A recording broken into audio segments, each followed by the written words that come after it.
correct? Perfect. Perfect. Good morning, everybody. Morning. Morning. 9 o'clock, I guess, 9:01.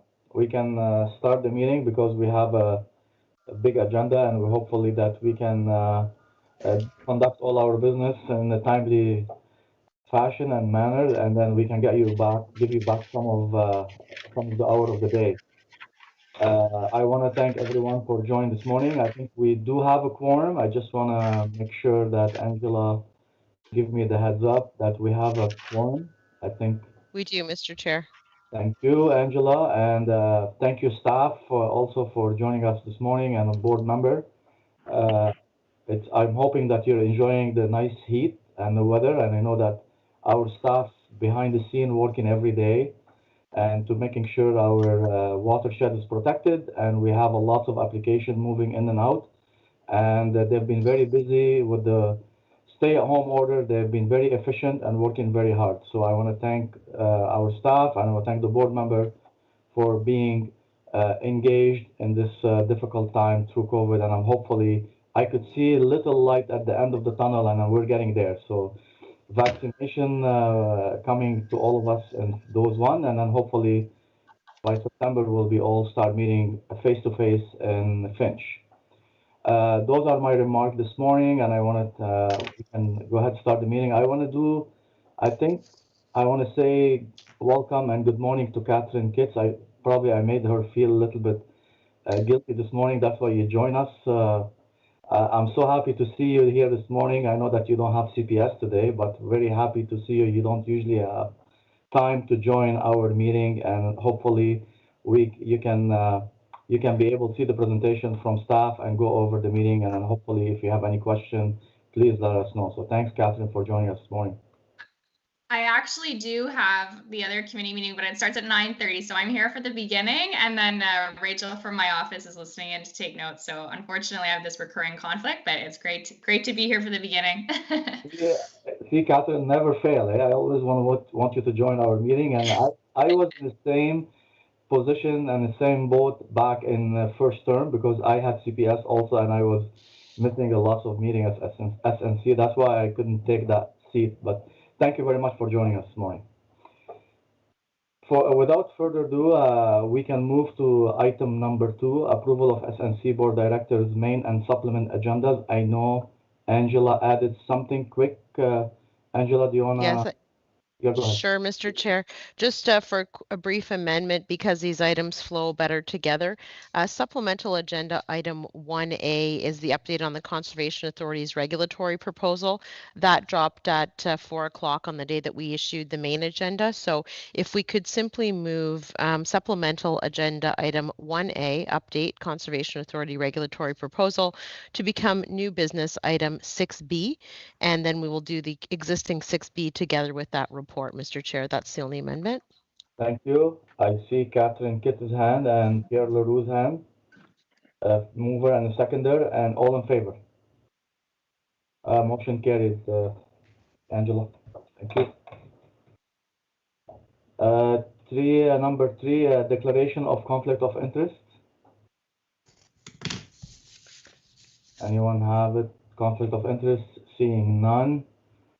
Thank you. Number 4, and one of the best, one of our most important segment in our meeting, SNC project update, PowerPoint presentation by our staff, and we can restart the presentation. And thank you. First presenter is Carl from our team lead corporate services. Carl, go ahead. Good morning. Thank you, Mr. Chair. It's my pleasure to introduce the student program for this year.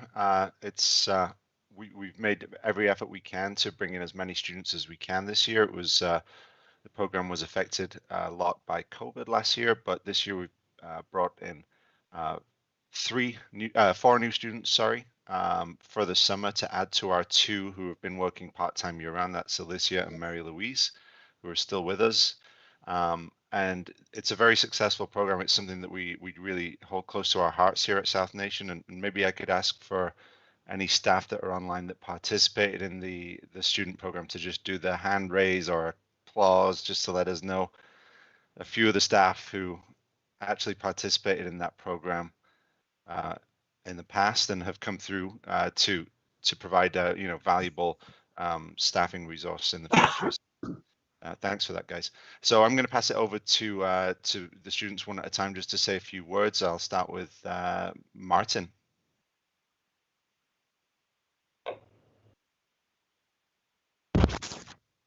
Pick that up. You guys hear me clearly? It's Yes. pretty quiet, Martin. Oh, I'll try and be a little louder there. Is this any better? Yep, that's fine. Please go ahead. Good. Okay, perfect. So good morning, everyone. My name is Martin Delange. So I'm from Ottawa, New Orleans, and I just finished my bachelor's degree in biomedical sciences at the University of Ottawa.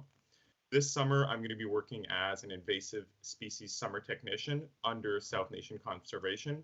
But this position is also going to be in partnership with the Ontario Federation of Anglers and Hunters, which I am a member of the Invasive Species Awareness Hit Squad. So in partnership with these two associations, this summer I'll be taking on such work as monitoring and controlling invasive species, especially invasive plants on SNC owned and managed properties. So additionally, I will also be helping out with monitoring that will be completed as part of the South Bear Brook catchment study, as well as other projects and programs where my help will be appreciated.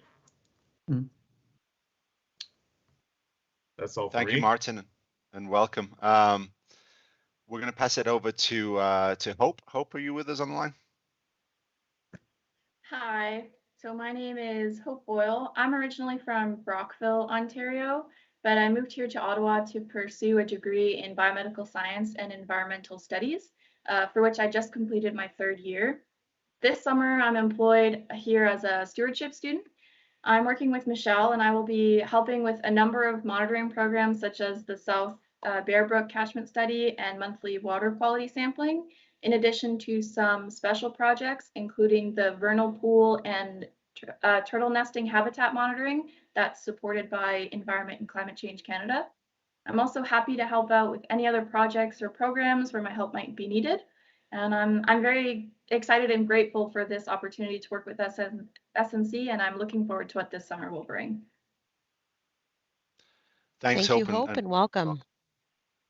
I'm gonna fill in for Tyler. Tyler Brisson is out in the field. He's so busy he couldn't be here with us. He's out helping to get our parks open. He's working as part of the property team this summer, so he'll be very active in our parks and conservation areas. Tyler is a graduate of the Forestry Technician program at Sault Ste. Marie College, and we're very happy to have Tyler working with us this summer.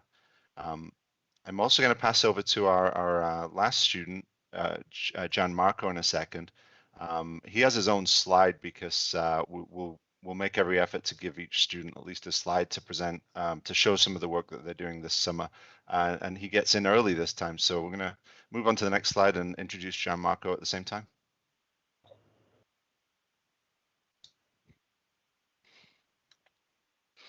Hi, everybody. I'm Gianmarco Maggiore.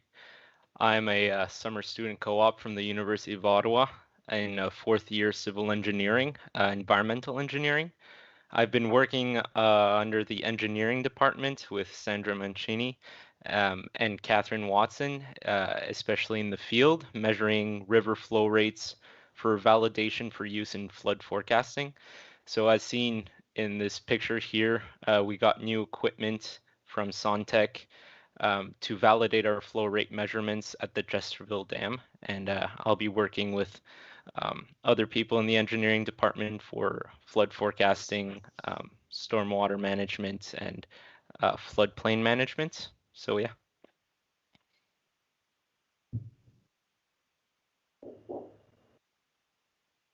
Thank you, Eugene.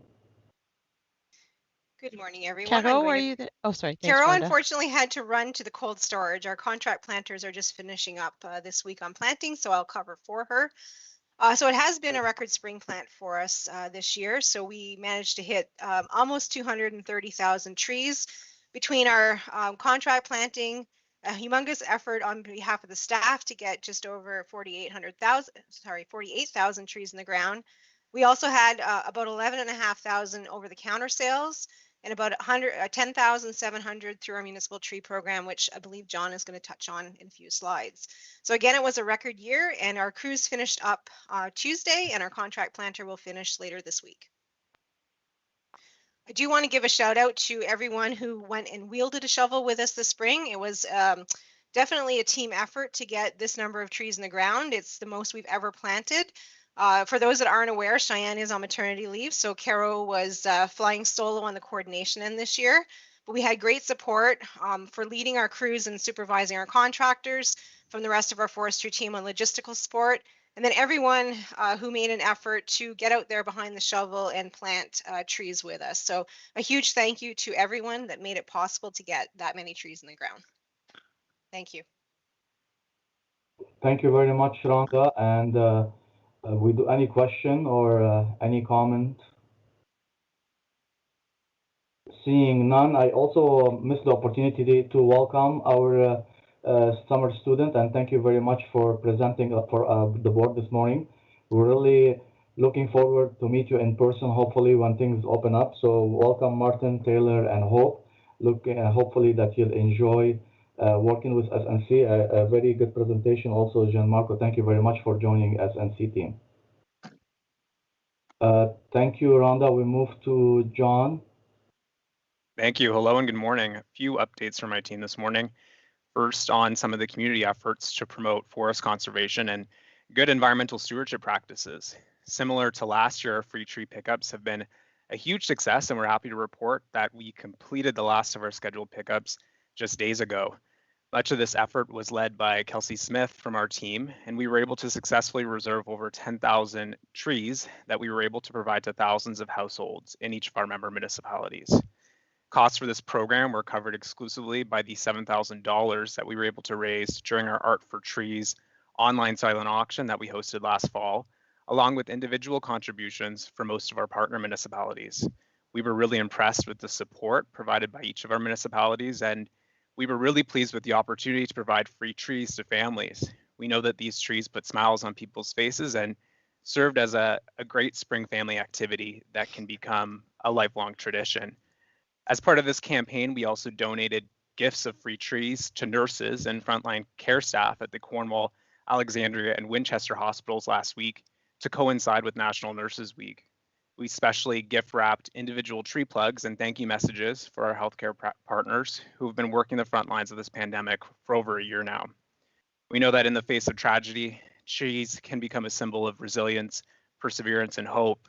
Trees donated to frontline healthcare workers served as a simple gesture of kindness from us, and we hope also for a sign of hope for the future once planted. Should there be any questions, I'd be glad to respond. Thank you very much, John, for the presentation and for the explanation this morning. I know you have, we have a question.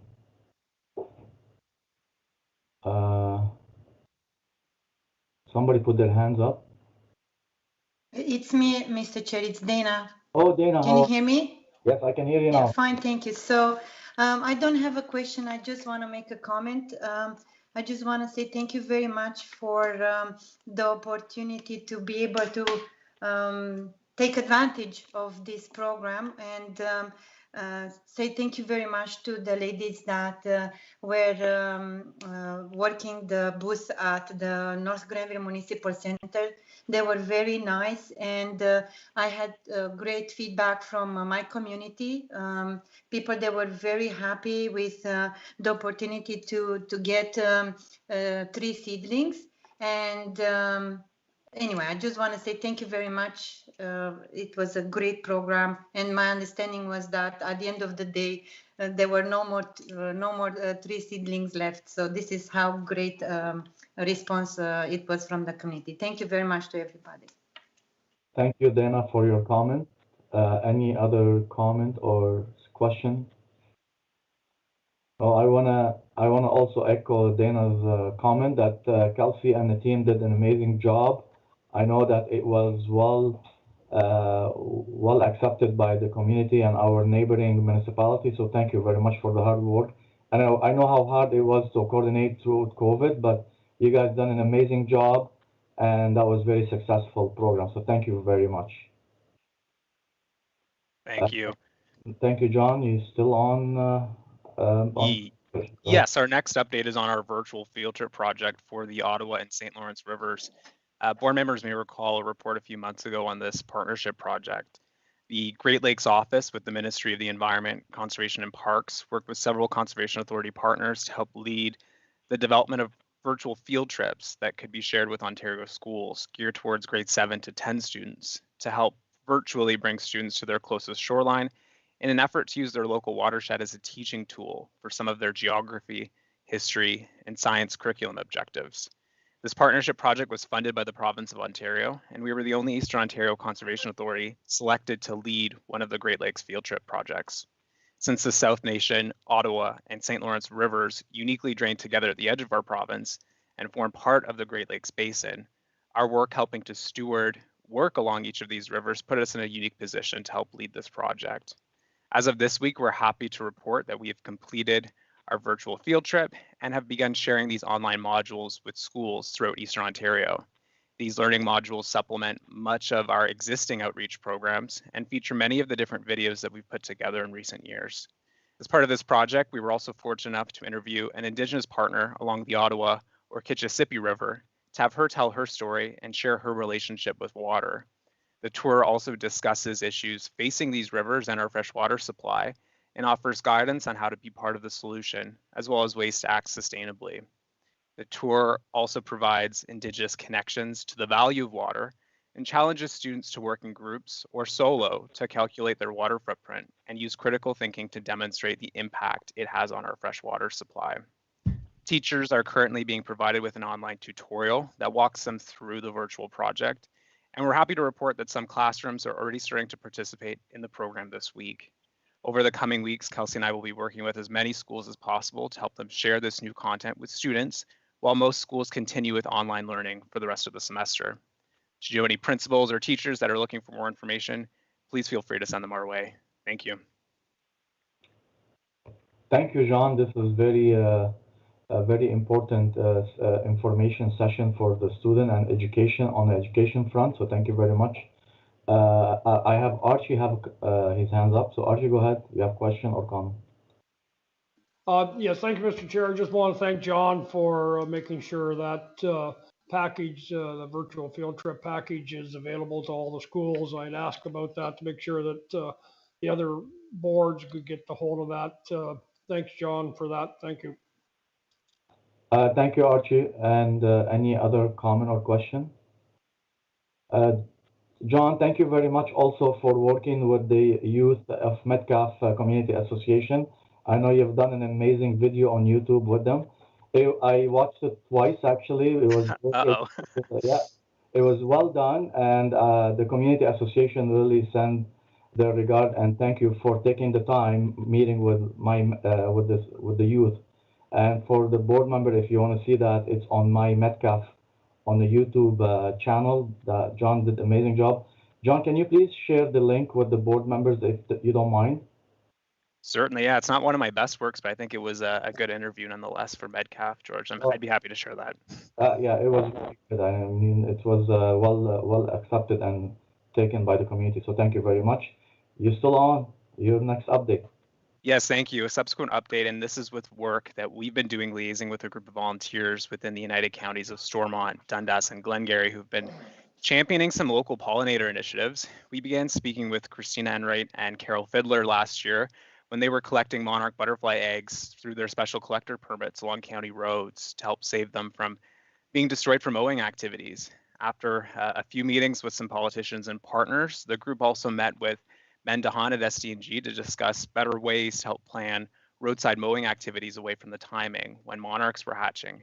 Roadsides are often some of the best places to find milkweed and wildflowers, which are critical habitat for pollinator species like the monarch, which is an endangered species in Canada. This dedicated group of volunteers in recent months has amassed some 200 volunteers that are interested in helping to work with municipal partners to find ways to encourage pollinator habitat, while also planting pollinator gardens themselves. As part of our commitment to working with these volunteers, our staff will be meeting with this group monthly for the duration of the summer to help focus some of their requests and support some of their planned outreach activities. To start, we will be co-hosting a webinar next Friday for all of the registered volunteers, and we'll be welcoming a guest speaker to speak with this group. We will also be launching registration this Friday on our social media accounts for any interested community members to participate as well. Included in this discussion, of course, are ways for us to promote this work on our own properties and in our own projects, and staff are looking forward to working with these volunteers over the course of the year. Thank you. Thank you very much, John. Any question? I see Archie has his hands up. Go ahead.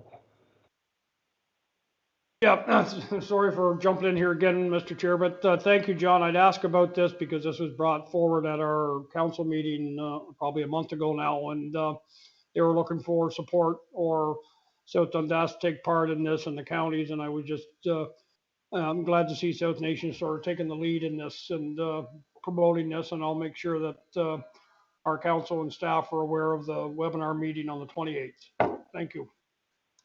Thank you, Archie. And thank you, John. Next presenter, next update from Catherine Watson. Good morning, everyone. SNC was retained by the Mohawk Council of Akwesasne to work on a flood vulnerability project across the Akwesasne Mohawk territory. This project was completed in partnership with the Mohawk Council of Akwesasne as well as the St. Lawrence River Institute. And so far, we've received really excellent feedback on project deliverables. We have our project wrap-up meeting and presentation to the Mohawk Council of Akwesasne on May 31st, where we'll also discuss next steps in continuing this important work in conducting flood risk assessment across the Akwesasne Mohawk territory. Thank you very much, Catherine, for the update. Any question or comment? Thank you very much, Catherine. And next update comes from Michelle. Thank you, Mr. Chair, and good morning, board members. SNC was approached by the Township of South Stormont to help complete an environmental impact study for their industrial park development project near Long Sault. The environmental impact study will look at the natural features on the property and determine whether there will be any negative impacts on those features as a result of the development. A major feature along the northern boundary of the property is the Lakeview Marsh provincially significant wetland that you can see in the photo. We're consulting with the Raisin Region Conservation Authority, the Ministry of the Environment, Conservation and Parks, and the Township of South Stormont to ensure the study covers all the potential concerns and impacts. This is a great example of how SNC can provide expertise to support our municipalities and ensure sustainable development. Thank you very much, Michelle. Any question or comment? Seeing none, thank you very much, Michelle. And I guess your next update is also yourself. Go ahead. Yes, thank you. I'm pleased to say that we were successful in our application to Grasslands, Ontario for just under $18,000 in funding to enhance and manage grasslands on an SNC property near Shanley. The funding will be used to enhance the grassland and develop a plan for hay production and management on the property to ensure the grassland is maintained, productive, and continues to support species at risk grassland birds. We've partnered with Agriculture and Agri-Food Canada on the project. Their crop scientists will be providing expertise for the development of the management plan, and they'll be conducting research on the grassland to determine the efficacy of our planned enhancement work. Oh, that's an amazing program and project. So thank you very much for presenting. We have a question for Michelle. Seeing none, thank you very much, Michelle, and really appreciate the update. We move back with John. Thank you. This is an update on our tracked visitation at our conservation areas. Our visitation continues to be more than double than the average expected visitation from pre-pandemic years. However, the numbers remain similar to those experienced at the beginning of the pandemic last year. Slightly higher visitor counts in our Russell Parks and at the Oshman Forest, and similar attendance at our other areas. Note that we do have visitation at our seasonal sites that are not in this chart, but we don't track the visitor numbers when the parks aren't officially open. We are happy to report, though, that as of this afternoon, we should have all of our docks installed at all of our conservation areas and municipal partner sites, and we're planning to unlock gates at all of our seasonal parks with the exception of Camp Sheldrick, which will remain temporarily closed. While we don't plan to keep our seasonal sites closed this long, we did want to do our best to accommodate the lockdown measures and keep our visitors as safe as possible. With the province providing clarification on the reopening of public boat and river access sites for tomorrow, we are really looking forward to helping to provide more outdoor recreational spaces for our local residents. I will note that while we are in a stay-at-home order or lockdown, we will continue to maintain closures at our washroom facilities. As part of Ontario's reopening plan, we do plan to provide washroom facilities at most of our park sites later in the summer, and those facilities will be cleaned daily. And because we are receiving lots of requests around the reopening of these sites, we do plan to issue a press release later today with some additional details around our seasonal park reopening plan. Thank you. Thank you very much, John. That's very proactive approach, and hopefully that we have some good news from province today. So and people really want to start going out for their mental health and checking and visiting our parks. And we have those facilities available, so that I'm very pleased to see that we are ready and we're prepared to move forward if there is any good news or some partial reopening today. So thanks, John. Any question or comment? Okay, seeing none. Thank you very much, John. And then next presenter is Sandra. Good morning, board members. This is just an update on the SNC Infrastructure. You know, after the spring freshet, we get ready to do the maintenance. So this year we completed a maintenance database. So all the work required at all our infrastructure is in database and can be found by each one of the dams or berms. The database prioritizes tasks and repairs, so we can use that also to forecast future budgets and prepare grant applications. So we are ready to start working in the infrastructure and getting ready. Thank you.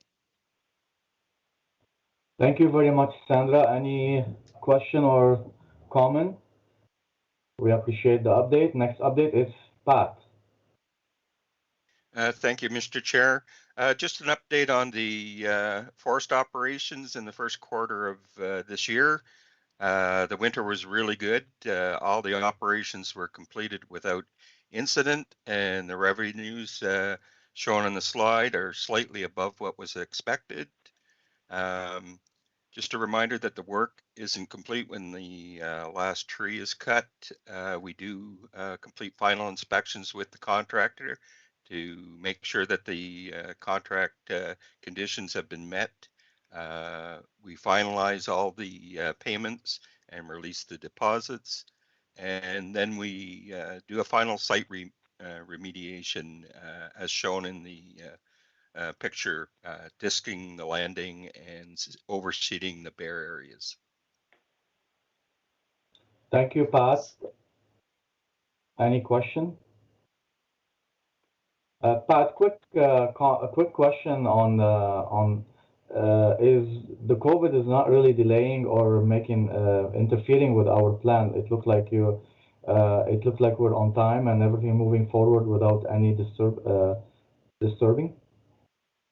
That is correct. Thank you very much, Pat. Next presenter is Michael. Good morning, members of the board. As part of the technical review team, one of my tasks includes reviewing permit applications for culvert installations or replacements. Most of the time, these reviews are simple and quick, and at first glance, the example I'm presenting here appeared to be just that, with the City of Ottawa proposing to replace two failing culverts with very similar flows and specifications. After digging a little deeper, I came to the conclusion that based on the floodplain mapping, these structures could be improved to reduce the possibility of water overtopping a bank street during a 100-year flooding event. I quickly communicated this potential with the engineering department at the City of Ottawa so that they could determine the most appropriate direction of the project.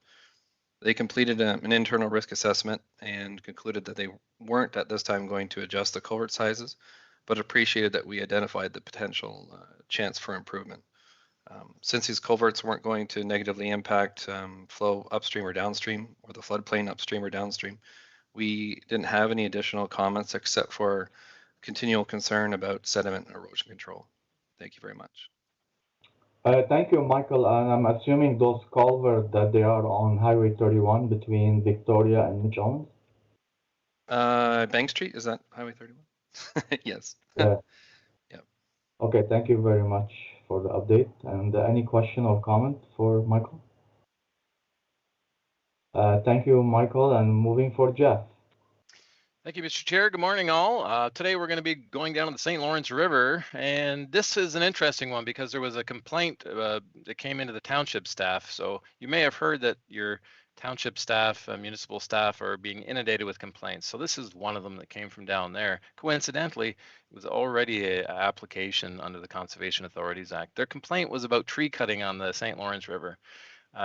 Most people that move onto a waterfront property want to have a view, so they cut the trees. This speaks back to our, we've had a very recent, well, the last few years actually, big push about tree cutting and tree cutting bylaws, etc. So the Conservation Authorities Act, just to be clear, still does not regulate cutting of trees unless it's in a provincially significant wetland and it's clear cutting. So we went down, had a look. You can see that they built a roadway which was not approved yet. So what happens here? This is where we've talked about what are the fines, if you will. We don't really have a fine, so it's a double permit fee because you started the work before the permit was approved. And we helped them to ensure that they had to put in some straw bale check dams along the base there because they had a bunch of open exposed soils. So we didn't want to see any sediment transfer and any based on erosion if we do ever get some rain. And then that's just a little Coles Notes version of some of the stuff we've been dealing with lately. Thank you. Thank you, Jeff, and we appreciate the update this morning. And any question or comment? Seeing none, thank you, and thank you for joining us this morning. I guess this concludes our presentation for this morning. That's right. It concludes the staff PowerPoint, Mr. Chair. Thank you very much. And then moving forward, we appreciate all the hard work and staff done amazing job. And then we can see we have a new summer student to equip and give more to lend more hands and being part of the SNC. So this is it's going to be happy summer, and it's going to be very successful for all the projects that we are trying to work and finish through the watershed. So thank you very much for that. We move for our request for approval Board Directors meeting minutes for April 15, 2021 as submitted. Can I have a mover and seconder, please? I see Jerry and Michael. So moved. All in favor? Thank you very much. That's motion carried. So we do have new business now in item number 6, and A is request for approval Conservation Ontario Governance Accountability and Transparency Initiative Resolution. Before we go to the recommendation, I'll let Angela do a small update and talk a little bit about it, and if you have questions, we can just go ahead. Thank you, Mr. Chair. It's a brief report. It's on page number 14 of your agenda package. Basically, the Conservation Ontario meeting happened close to our last board meeting, and at the Conservation Ontario meeting, the provincial initiative for Conservation Authority Governance and Accountability Transparency Initiative. I'm a member of that committee, and the committee is requesting that all boards endorse a resolution, and that resolution is on page 14, Mr. Chair, and when you're ready, I can read that in. Thank you. Go ahead, Angela. So the recommendation on page 14 is that the Board of Directors endorse 3 key actions developed by Conservation Ontario Governance Accountability and Transparency Initiative to number 1, update administrative bylaws, number 2, report proactively on priorities, and number 3, promote and demonstrate results, and further that staff assist Conservation Ontario to identify additional improvements and best management practices. Thank you, Angela. Do we have a mover and a seconder, please? I see Pierre and Francois. Any question or any comment before we vote on the item? On the recommendation? Seeing none, all in favor? Motion carried. Thank you very much, Angela. Thank you. And we move to B. We have an update Conservation Authority Program, septic program, and I think we have a presentation. Do we? We do, but what we'll start with is the supplemental agenda. So you'll remember last month I kind of gave an overview of what I thought would be important steps to take as we get into the Conservation Authority regulatory proposal that was going to come from the Ministry of Environment, Conservation and Parks. And I mentioned last month that we didn't know when that was going to happen, and we wanted to get a head start on making sure that we had discussions with our board about the programs and services that we offer under those heads and categories of mandatory, non-mandatory, and agreement type programs. So you may recall that I mentioned last month, the intention of staff and through my guidance is to present each month to the board of directors on the list of our programs and services. And now that we have the information that's included in your supplemental agenda item on pages 3 through 35, you can see kind of why that is important. So I'll start with that, and then Monique will do the septic program. And I'll try to be clear enough to make sure that that you understand what it is I'm trying to do in the report. So as I mentioned last month, we were going to get started on talking with the board about programs and services, as well as thinking about where those would land in the 2022 budget. Now, as of last Thursday and through your municipalities, the mayors should have received this regulatory proposal from the Ministry of Environment, Conservation and Parks.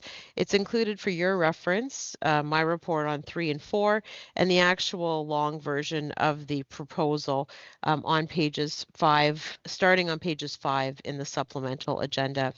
Now, as you can see, this report, the discussion paper coming from Ministry of Environment, Conservation and Parks, it's a pretty long discussion paper. My intention today is to tell you two things pretty briefly about it. One, it's that the proposal that you have in your package is going to be open for public consultation until June 27th of this year. And what I'm expecting is many municipalities and AMO and others will have comments that they submit on the proposal itself. My quick, I'll talk about my quick reactions to the paper in a moment, or a brief overview in a moment. But what the program or what that paper proposes is that each conservation authority, including South Nation, of course, would have in place what they're calling a mandatory transition plan at the end of 2021. What the 2021 transition plan includes is basically a list of our programs and services. And then over the course of the budget year 2022, there would be the beginning of negotiating of a number of agreements between the Conservation Authority and municipalities. There are webinars happening on these, so if your municipality is interested, you can attend those webinars. My quick version of this, I was on a call with Conservation Ontario last night.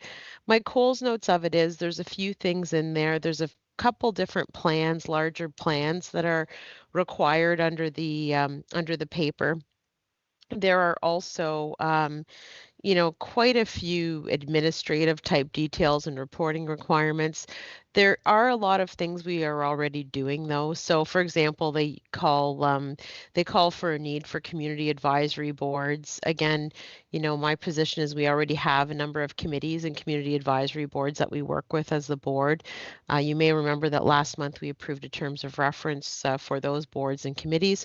So I'm trying really to minimize the overlap, duplication, and in some cases, I think a lot of what do you say? A lot of hoopla that will come out of these discussions, but ultimately we have to have some discussions as a board about our programs and services and components of what is levy, what is user fees, what programs do we like, which ones are we comfortable with, and how do we want to bring those out to the municipalities for consultation and ultimately final approval. So one of two things for the report today. There is a recommendation on page 3 and 4. I'm interested in hearing if you have them, any additional comments on this discussion paper. And I think it's important we sort of set up early discussions with our municipalities if they're interested. So I will propose that we host an information session on this that I will facilitate. And then if any municipalities are interested, we can attend and chat about those. So I'm interested, number one, in hearing your comments. But then, like I said, number two, on what we know we have to do by the end of this year, this mandatory programs and services, I'm bringing you the first of a number of program areas that I'll bring you one each month. This month is the septic program. And basically to tell you that, the septic program is run with a number of municipalities. Munich will do the presentation today. It's generally a budget implication of about $375,000 annually. That budget is paid for 100% by user fees, and that for the 2022 budget draft, we would plan to have that as a status quo budget item. So it's just that nothing becomes a surprise down the line, and we can have these chats every month as time goes on. So first, we could have, Mr. Chair, probably discussions on the regulatory proposal, and then if we would be interested in having Munic's presentation on the septic program, so we can see the practical implications of making this list of programs and services, how we would do that together as a board, and how we would communicate that to our municipalities. For sure, Angela, and we I totally understand and I agree with your approach, and I'm very happy to see that we're bringing these information to the board so we know what we're doing and moving forward, how this change is going to impact from a budget perspective or from a service delivery perspective. So I'll let you. Do you want me to pass the recommendation first, or? We could pass this recommendation, take comments, and close this one, and then we can open the septic program report. Recommendation is Board Directors receive and file the update on the regulatory proposal under the Conservation Authority Act. I see John, Hunter, and Archie. Any question? Comment? Seeing none. All in favor? Thank you. That's so we can move forward to the next one, to the septic presentation if you want, Angela. I have a hand, Mr. Chair, and I'm not sure if that hand is still up from supporting or if it wanted to make comments on the report. Archie. I'm seeing the hand flashing again, so I think it's Archie. Right. Would you like to speak, Yeah. Archie? Sorry, I didn't hit the button quick enough. On the report, Angela, the core mandate programs and the non-mandatory programs, I can agree with what the package is doing. The only question I guess I have is on the advisable, determines, the authority determines are advisable to meet the purpose of the Conservation Authority Act. How is that going to work if a conservation association deems a program advisable? Will it still need a memorandum of understanding or agreement with the? I think this we may deem as advisable. So I may have missed part of that, Archie, just because you're going in and out a little bit. Oh, sorry. But Okay.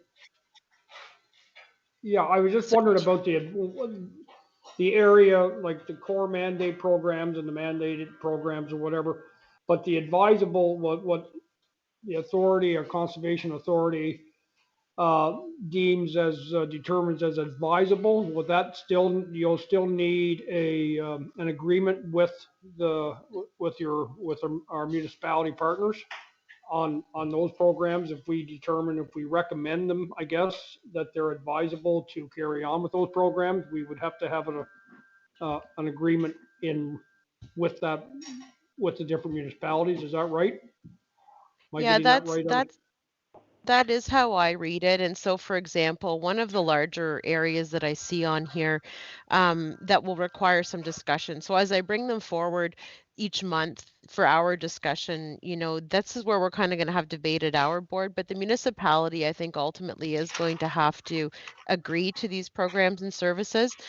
And then we as a board have to look at that and say, how does that bring challenges for implementation, right? If some municipalities are in and some are out. So certainly stewardship programs are something like that, like tree planting and that kind of thing. So we'll have to look at how much revenue we expect to sort of fundraise, which is a big chunk sort of every year on that one.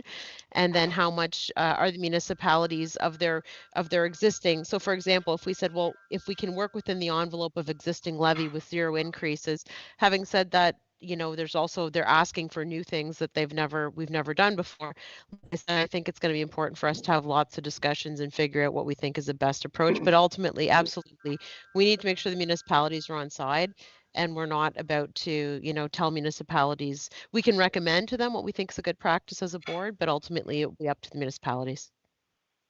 Okay, thank you. And on supplemental, if you will, Mr. Chair, where does forest acquisition fall under as far as a mandated program or non-mandated program? Where does forest acquisition fall? Because there's you know, there's a separate levy every year for forest acquisition to our partners. Where would that fall under? Through Mr. Chair, if I may. Please go ahead. If you look, Archie, at page number, I'm just not sure what, I think, do you have page number 23? It's page number 18 of the minister's document. It's page number 23 of our supplemental agenda package. Yeah, hang on, I'm getting there, scrolling down page. Okay, I think I'm here now. Yeah. Okay. Okay. So on related to the conservation / management of authority owned lands, you'll see land acquisition strategy or policy. And then you'll see municipal levy or self-generated revenue. So the municipal levy can pay for the land acquisition strategy or policy.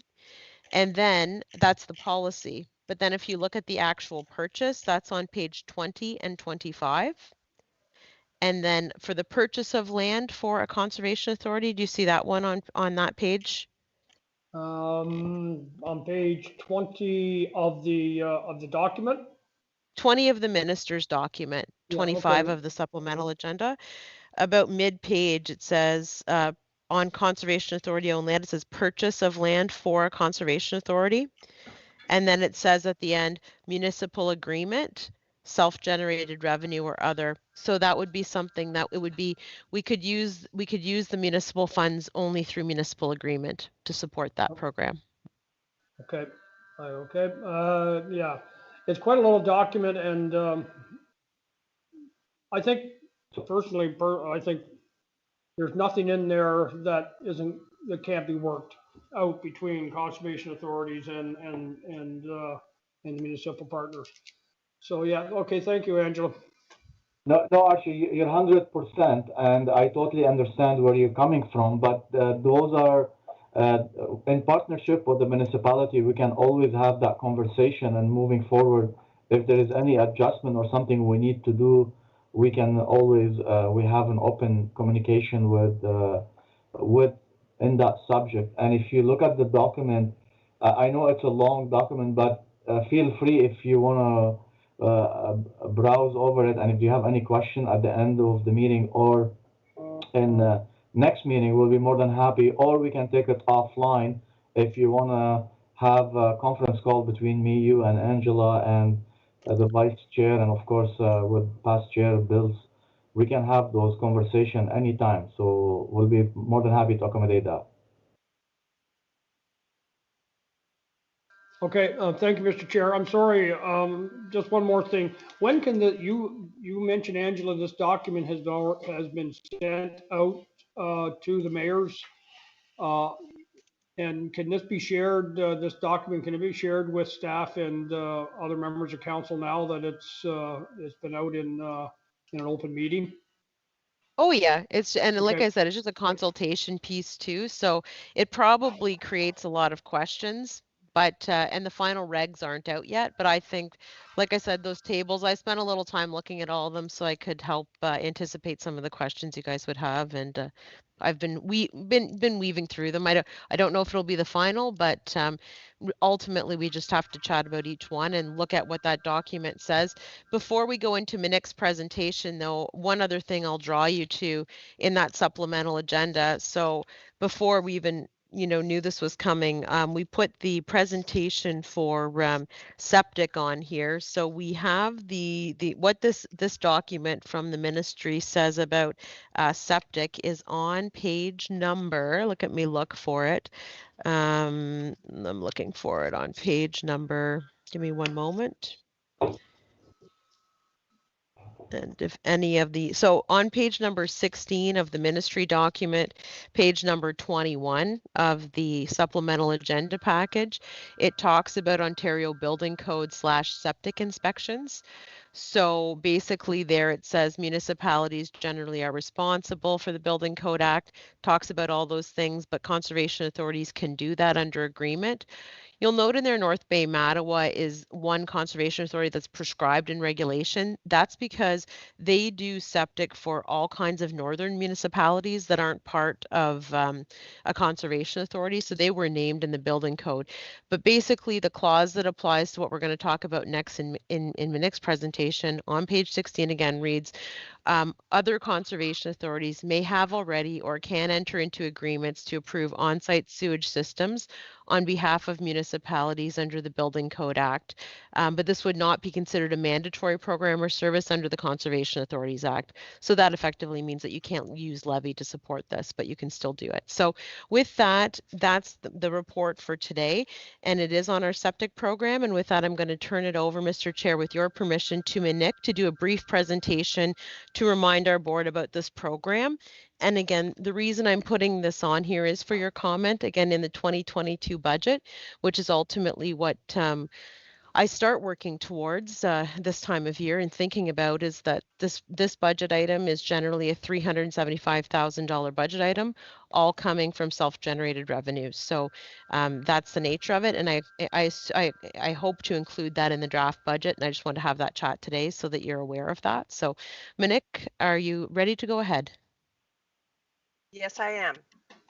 Thank you very much. Hello, board members. I'm Monique Sauvé, your Chief Building Official for the South Nation Septic Program. Today, I'd like to navigate you through this program. Next slide, please. So let's start with a bit of history.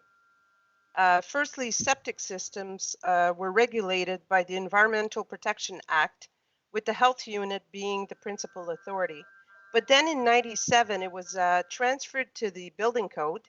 And at that time, the health unit still continued to be principal authority, and they regulated Prescott, Russell, Stormont, Dundas, and Glengarry.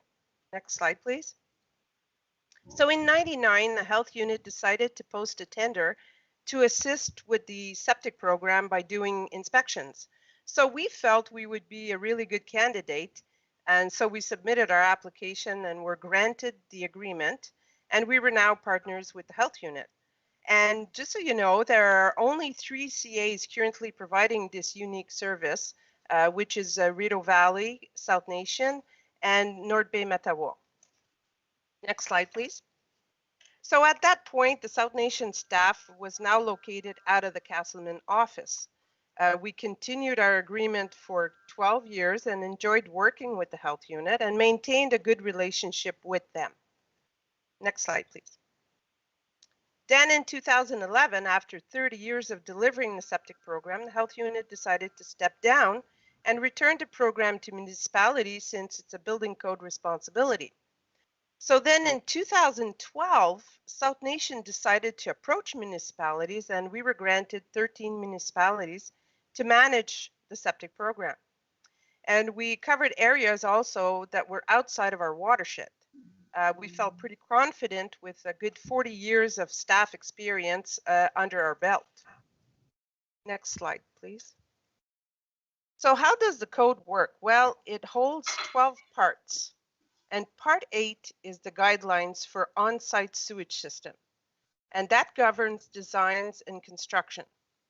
The code regulates sewage daily design flows up to 10,000 liters per day. For example, a three-bedroom home would be 1,600 liters per day. Next slide, please.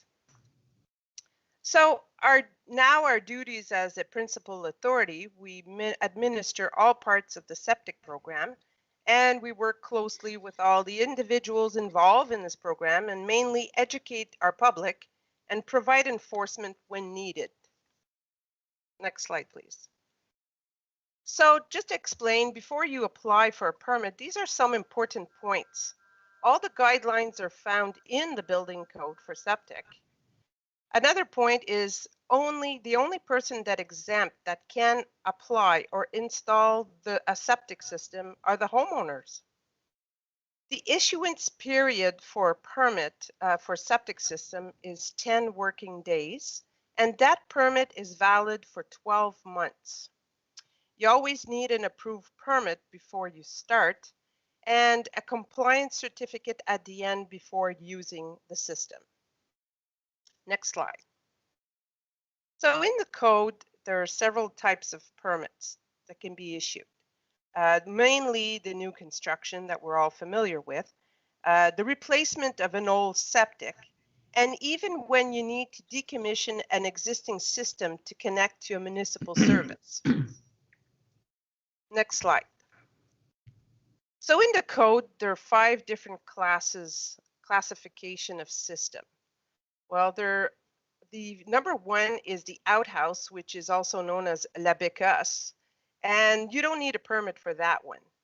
The number 2 is the gray pit. So that's like dirty water coming from a sink, and you'll see that often for sinks for a chip truck, where they have to apply for a permit to build one.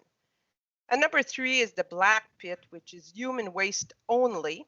That one is known as a cesspool, probably not as popular today as it was way back when.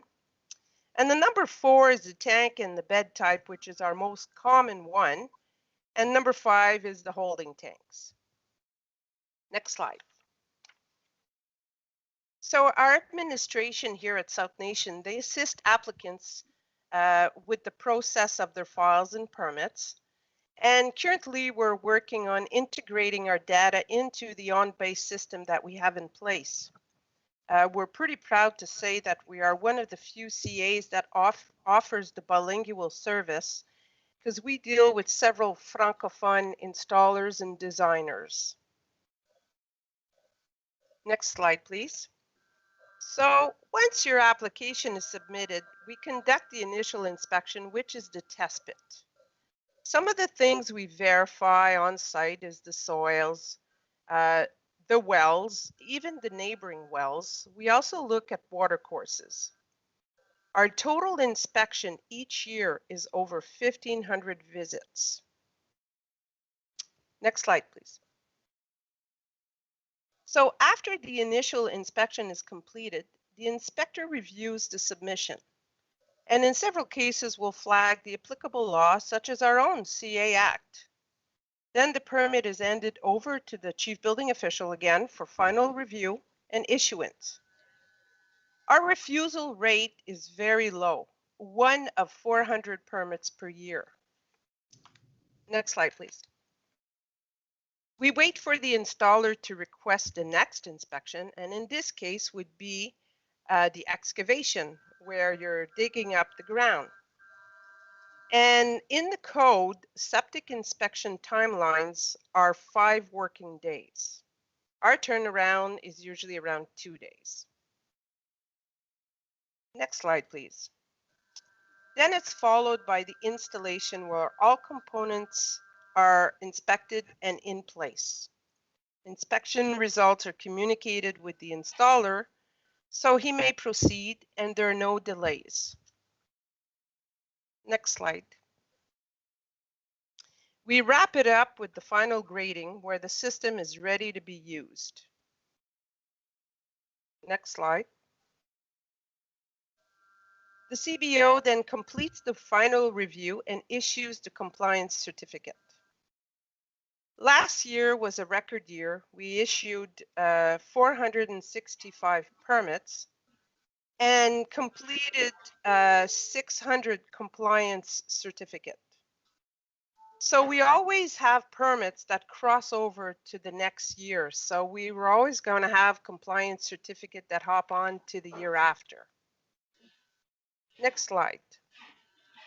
I wanted to talk to you a little bit about a complex site, which is not always the simple residential permits that we offer. We also go to the higher daily design flows that are below 10,000 liters. 10,000 liters is a lot of water per day. So in this case, it's a combo SO, convenience store / dépanneur, Tim Horton. And this one is out of Champlain. Next slide. So as you can see on the drawing, there are 19 covers. So there's several tanks, there's about 8 tanks there.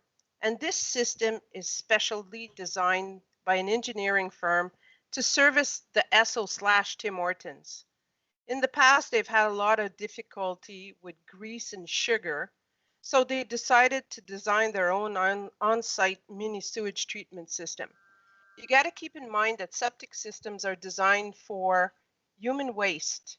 So when you're adding stuff like grease and sugar, you need a pre-treatment. And this is where you're looking at all these covers. There's several pre-treatments needing to be done before that effluent is discharged into the leaching bed. Next slide. So as you can see, this leaching bed is pretty large, but it's ready to filter that high level of effluent. Next slide, please. So now that we spoke about the permit process, there are other services we offer, the renovation or change of use. So you're adding a bedroom and you need the existing system to be reviewed to ensure its capacity is adequate for what you're adding. Well, we provide that service. It's called a renovation application. We also look at change of use, for example, converting a store to an apartment building, which makes a really big difference in your daily design flow. This evaluation is then part as a condition for the municipality prior to them issuing their renovation permit. So it's very important. Next slide, please. So that's where we find out, is the system big enough?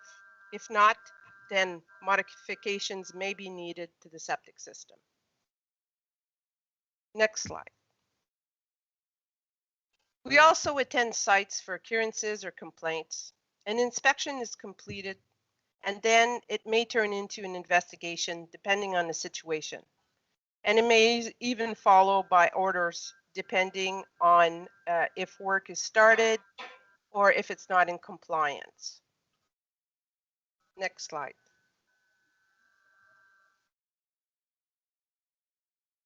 In many cases, a septic permit triggers a CA regulation permit when it's in a regulated area or close to a watercourse. Next slide, please. We also review subdivisions proposing to be on septic systems or any other proposed development that are not on services. Next slide. And for a severance, a site visit is completed when on private sewers, or we verify the proposed lot size, because a septic system is, especially if you're on well and septic, has to be sized appropriately to make sure that it can accommodate these services. And then we provide, once we've completed that, we provide our comments to our planning department for them to submit to the counties. Next slide, please. Well, our annual meeting, I must be very proud of that because it's always a big hit. We always have over 80 attendees, and we provide them with lots of good information and treat them with a little lunch. Next slide, please. Well, lastly, our very unique and popular installer course, which is provided in French. This year was offered virtual, which was quite interesting. And we had a really good turnout the year before. This year was a little difficult with COVID, but we still had a lot of people attend. Next slide. So I want to thank you all, and I hope you enjoyed this presentation. Thank you, Monique. So with that, Mr. Chair, I don't know if the board wants to make any comments with respect to if that was too detailed of a review of our programs and services, but again, our intention is to bring a program area for your review and understanding each month and for a little bit of discussion so we can participate and be prepared for the mandatory programs piece. So there's no specific resolution today, but we're interested in your feedback. Thank you. Before I offer my comment, I know there's a question from the floor. I think Mr. Pierre, Vice Chair Pierre Leroux has his hands up. Go ahead, Pierre. Thank you, Mr. Chair. Very detailed report. Thank you very much. It gives a good understanding to those who don't necessarily know about septic systems. I'm just curious, I believe, Angela, you said this is a cost recovery program. So I'm curious in regards to the fee structure. So is the fee structure based on the size of the project or just a standard commercial versus residential rate? Because obviously, I assume that, like in the example you provided for Tim Hortons and the SO convenience store, that was much larger project. So I'm just wondering, like, is standard septic fee residential 400 and then it's really 800, and we kind of say it's cost recovery overall because we're making a little bit of profit on some and losing on others, or is it really per project that we determine the cost? No, those large project types have a different class. So a residential system is priced at one amount, and a larger project like that would be correspondingly. It's a larger class of system. Okay, thank you. Very good question, Pierre. Thank you very much. Any other question or comment? Thank you very much, Monique. Well done presentation. I really appreciate that, the reminder for myself anyway, and the board member. I'm sure they appreciate the detailed presentation. And I also remind our board that the unique program that we deliver, especially, it's very valuable for our residents, because we offer this program in both official language, English and French. I know Monique is probably the only one, I would say, that she deliver training and presentation in French, and I know that Rideau Conservation does the same training in English. So thank you very much, Monique. It's always nice to have you. I know you're always busy on the field. We don't get to see you in our board meeting, but it's nice to see you and nice for you to present to the board. We really appreciate it. Merci beaucoup. Pas de problème. And Angela, do we need? Are we good, or we can go ahead with the recommendation? Yeah, we have only the recommendation from the supplemental board report, which we have a mover and seconder for, Mr. Chair. Okay, so can we all in favor? Thank you very much, board member, and thank you, Monique, again, and thanks, Angela, for those presentation and valuable information for the board, and of course for our listener on the YouTube channel. So we move to our item 6C on page 15 to 17, and I think there is request approval for disbursement for 2021 partnership program. Rhonda's on here. If I don't know, Rhonda, you want to add anything, or we can move forward? The only comment, Mr. Chair, I'd like to make is just to note that the Ottawa Rural Clean Water Program has recently received a 5-year renewal at City Council. So just that was pending when we brought the first round of this report to the board a few months ago. So that has been approved for the next 5 years. That's good news to share. Yeah, I'm very happy. I saw that, and I'm very happy to see that program has been renewed for 5 years. So a recommendation, board director approve undertaking and disbursement of funds for the following partnership program in 2021. Program number 1, City of Ottawa Special Levy, Ottawa Ash Tree Replacement Program at $200,000. B, Ottawa Rural Clean Water Program at $200,000. C, Eastern Ontario Water Resources Program at $50,000. Ottawa Baseline Monitoring Program at $41,000, and that will give total of $491,000. Do we have a mover and seconder, and then we can go to comment? I see Jerry and Bill. Any comment or question for Rhonda? Well, thank you very much. All in favor? Motion carried. Thank you. Thank you. Our next item, it's agenda item 6D, page 18 to 19 on your agenda. A recommendation, board director approves submission of the following funding application and expressions of interest. 1, Fishery and Ocean Canada requesting $10,000 to collect the data and on unrated municipal drains. 2, Ontario Community Environment Fund requesting $40,000 for stream bank stabilization on East York Creek in Emblem. 3, Climate Action Awareness Fund requesting up to $425,000 for forest inventory and carbon model. And we have Michelle for comment and to give some background on this recommendation. Go ahead, Michelle. Thank you, Mr. Chair. So these 3 funding applications were identified by staff as great opportunities to continue some of the important work that the authority has been working on. The Fisheries and Oceans Canada funding we've been receiving since 2015, and this helps our municipalities and local drainage superintendents with providing information on municipal drains so that they can receive quicker approvals from Fisheries and Oceans Canada when they have to do the required maintenance work. The Ontario Community Environment Fund is a fund that was identified from the province of Ontario. It's one that does not require any matching funding. And we're looking to apply to do some streamside stabilization on East York Creek and Embrun. It's a project that we've been working with the municipality on in that area. We attended a site visit with them and identified some areas that require some erosion control, and we've prioritized with township staff which areas they want to look at first. And the third one is the Climate Action Awareness Fund. This is a large grant opportunity, the first step being an expression of interest that we'll be submitting. And then if that is approved, follow-up will be a full application that's due at the end of June. And it's for a project that would start in 2022. And the goal is to look at existing technology that we have, such as LiDAR and forest inventory models, as well as a carbon model, to look at our forest and what it provides in terms of sequestered carbon, as well as how our forest operations affect that sequestered carbon, so that we can look at our overall carbon footprint in terms of our forests and our forestry operations. So that's also one that does not require any matching funding. So there's a good opportunity for some projects into the future with those three projects.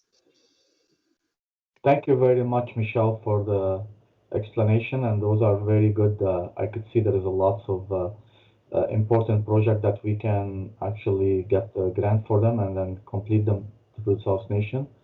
We already have the motion read. Can I have a mover and seconder, please? I see Dana and Steve. Any question or comment before we go to the voting? Seeing none, all in favor? Thank you very much, Michelle. Motion carried. Thank you. We move next in our agenda, another funding project, item 6E, page 2022, and I think we have Sandra. She can explain a little bit and talk about the funding program. Good morning, board members. You might remember that in December, the Board of Directors approved the submission of 6 applications to the National Disaster Mitigation Program. On May 6th, we received good news. 3 of those applications had been approved. And in the table that you have in front of you, you can see the funds, the different funds, where they are coming from. They are partner funds and South Nations funds. So the projects are the City of Ottawa, Bearbrook and Tributary Hazards Mappings, and the United Counties of Prescott and Russell, the Ottawa River Floodplain Mapping, and Flood Risk Assessment that is going to be taken in partnership with Mississippi and Rideau Valley Conservation Authorities. Today I'm here to request approval to move forward and sign the agreements with MMAH and Public Safety Canada, and also to sign the agreement with the partners for the delivery of this project. One note, Mr. Chair, maybe next slide is the resolution. Yeah, there it is. One note, Mr. Chair, we have updated the resolution. It's to show the amount of the total project instead of only the NDMP portion. So with your permission, we would like to update it to this resolution that you have in front of you.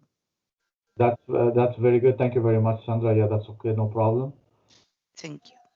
I can read the recommendation. The board directors approve entering into an agreement with the Ministry of Municipal Affairs and Housing under the 2021-2022 National Disaster Mitigation Program, NDMP, intake 6 for the following projects. 1.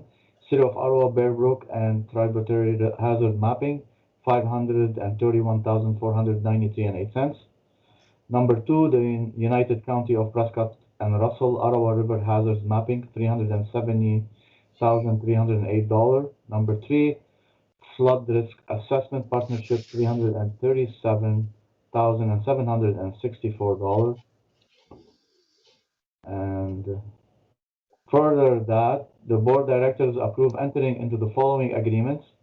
Number 1, the City of Ottawa, Bear Brook and Tributary Hazards Mapping. Number 2, United County of Prescott and Russell Ottawa River Hazard Mapping. Number 3, Rideau Valley Conservation Authority and Mississippi Valley Conservation Authority Flood Risk Assessment Partnership. Can I have a mover and seconder, please? I see Michael and I see John, Mr. Hunter. Any question or comment? Seeing none, all in favor? Thank you, Sandra. Motion carried. Thank you. You can go ahead and sign those agreements. Thank you very much. Moving next to our agenda item 6F on page 23 to 24.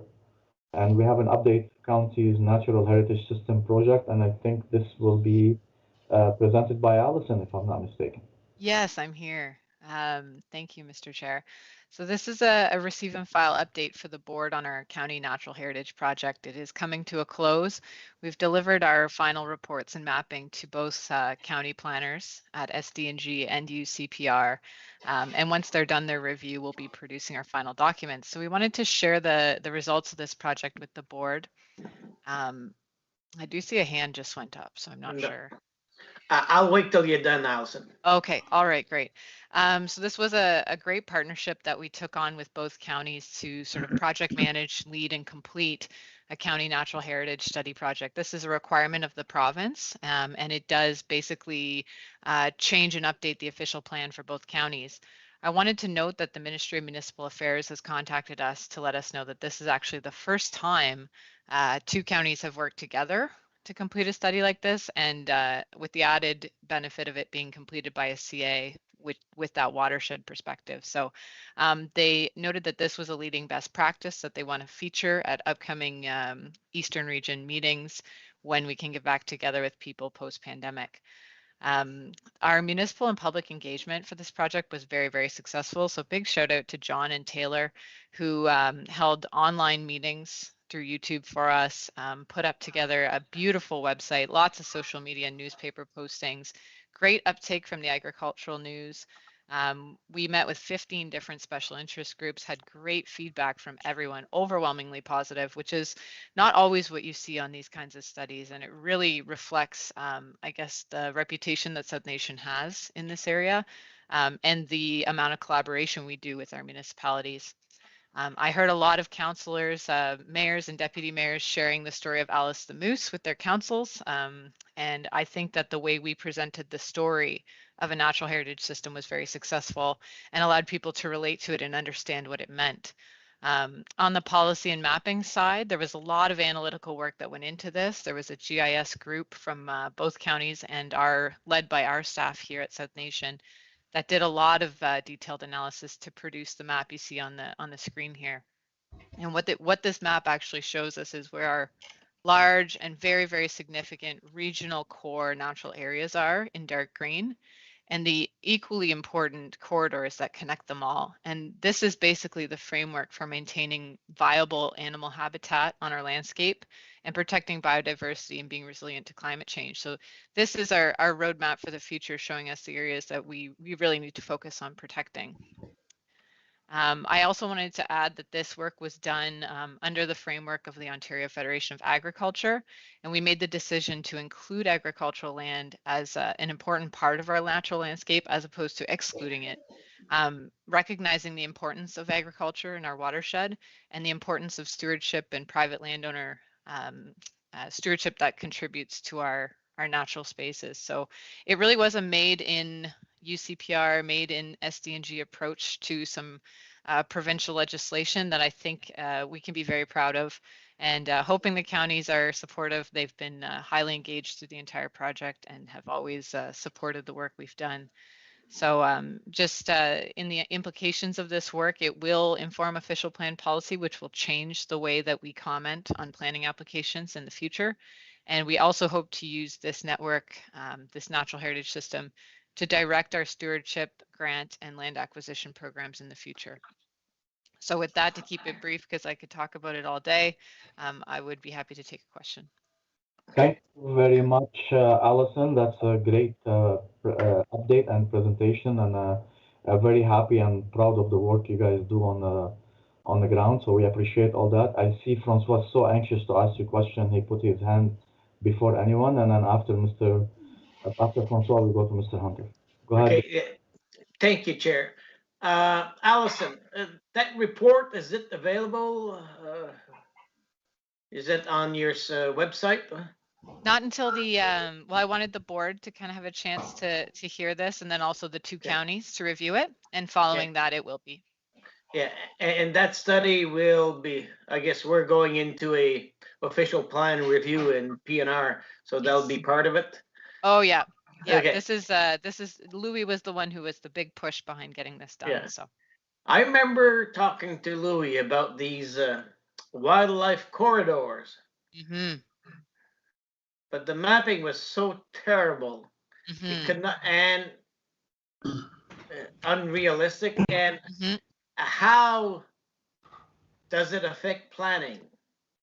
I know exactly what you mean, Mr. Sanamor, because we are the ones who end up having to comment on those current wildlife corridors, and often we'd shake our head, say this isn't helping anybody. That's why Louis identified the need for this actual, like I said, there was a huge GIS analysis that went into making these the new corridors, which will be adopted. You'll see they're much different than what we had before, and they make a lot more sense. They've actually gone through engagement with, hunting and fishing clubs, aggregate operators, agricultural groups, foresters, ecologists, planners.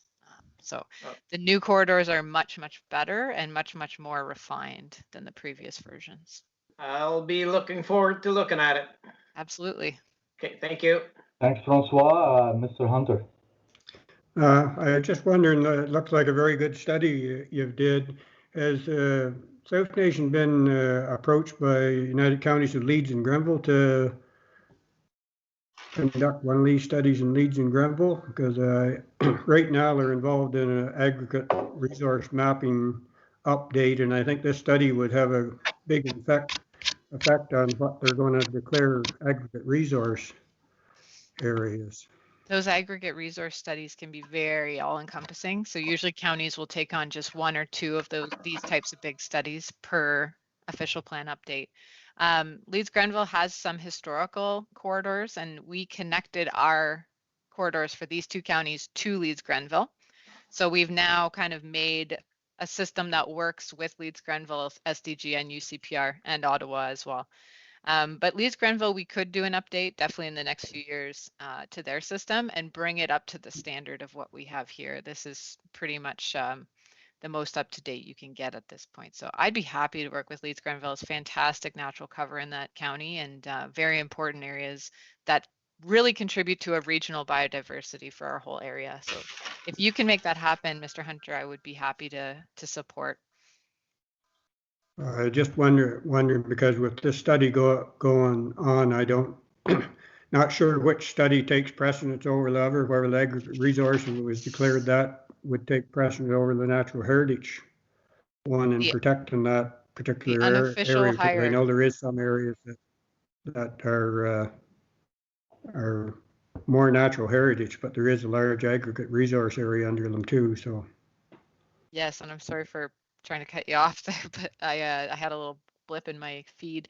There is an unofficial hierarchy of these things, but I probably won't say it here, but aggregates are very, very important to the province of Ontario.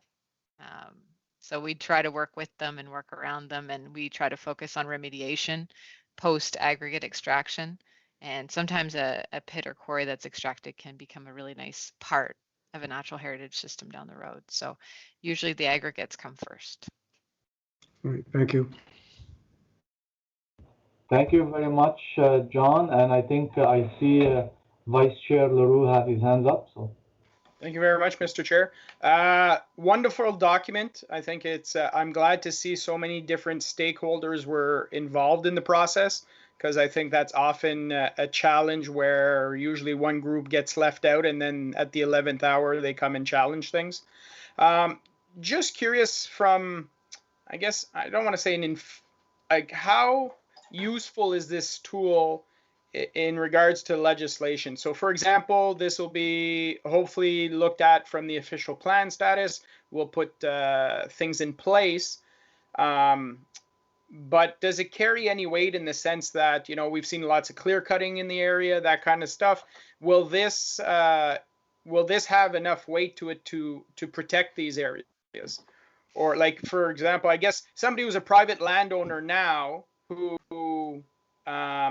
this is new to them, right? All of a sudden their land is designated as being a part of the natural heritage system. Is this going to prevent them to do what they want with their land? Mm-hmm.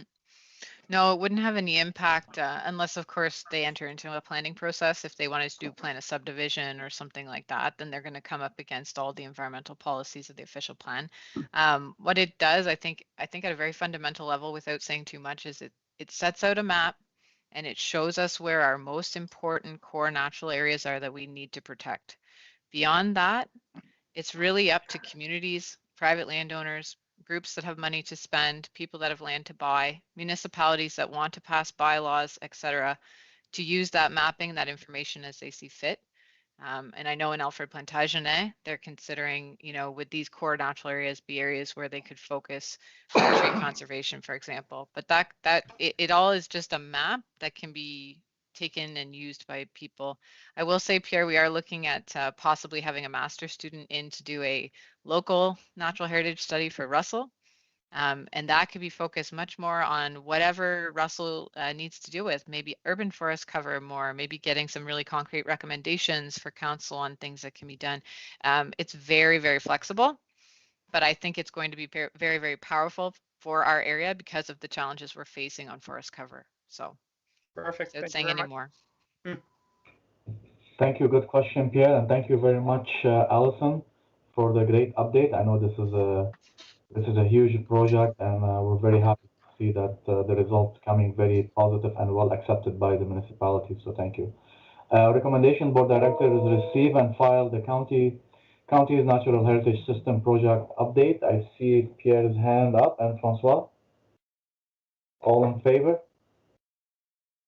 Thank you. Motion carried. Next, I think Alison's going to stay with us for the next item. It's agenda item number 6J, page 25 to 27, and it's a new application, April to May. Go ahead, Alison. You have a. Oh, sorry, it's Sandra.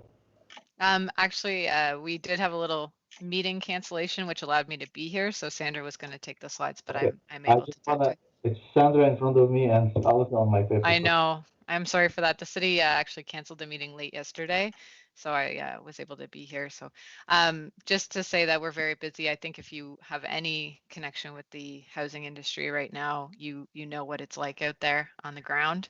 And lots of technical reviews, but very, very, very great working with our developers. Met a developer on site yesterday to chat. So I would say municipalities, developers, and CA staff are working very well together.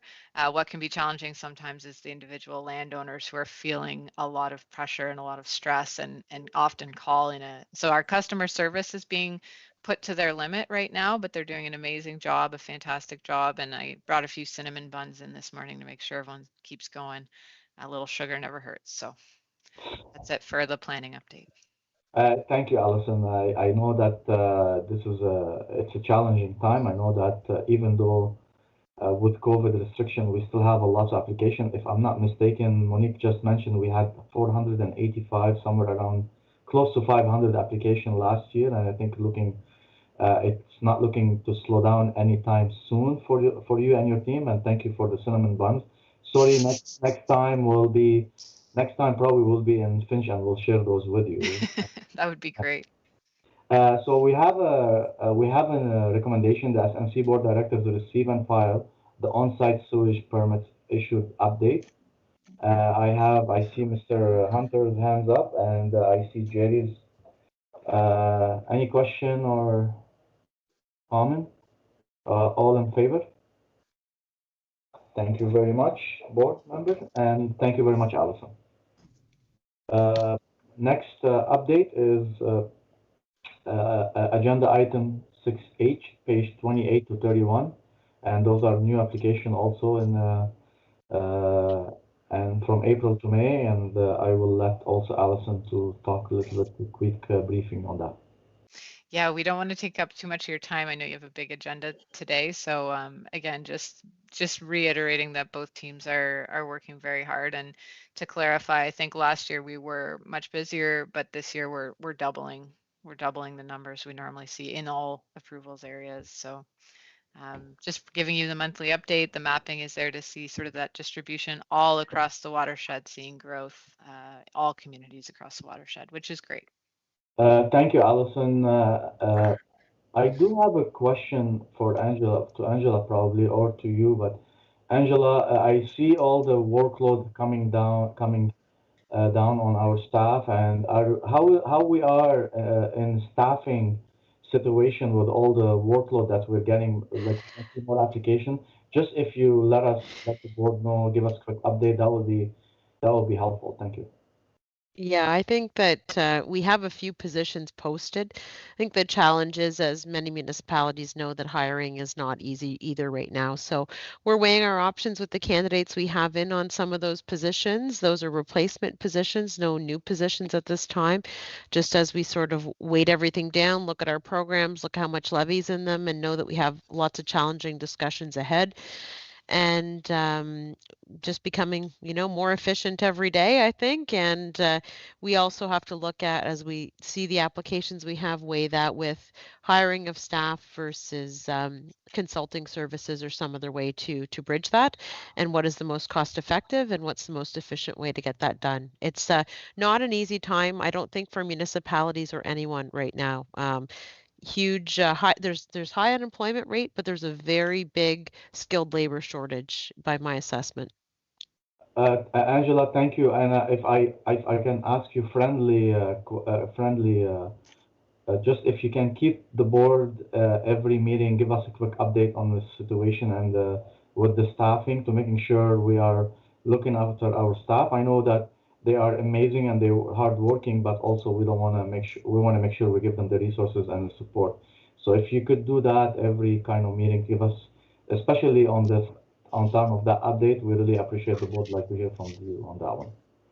Absolutely, and part of making sure we all understand the workflows is having these reports each month. And I should say to everyone, if you think these are lists that we update each month, they're not. They're fresh lists that are each month. So if you look at they're always the monthly list. That's not what we've done total. They're what we're doing every month. Yeah, I know, that's the scary thing. Every time I'm looking at the updated list, I see all the more projects and more applications. So I'm kind of just want to make sure the board and myself, we're making sure that we're looking after our staff. So I appreciate the update, Angela.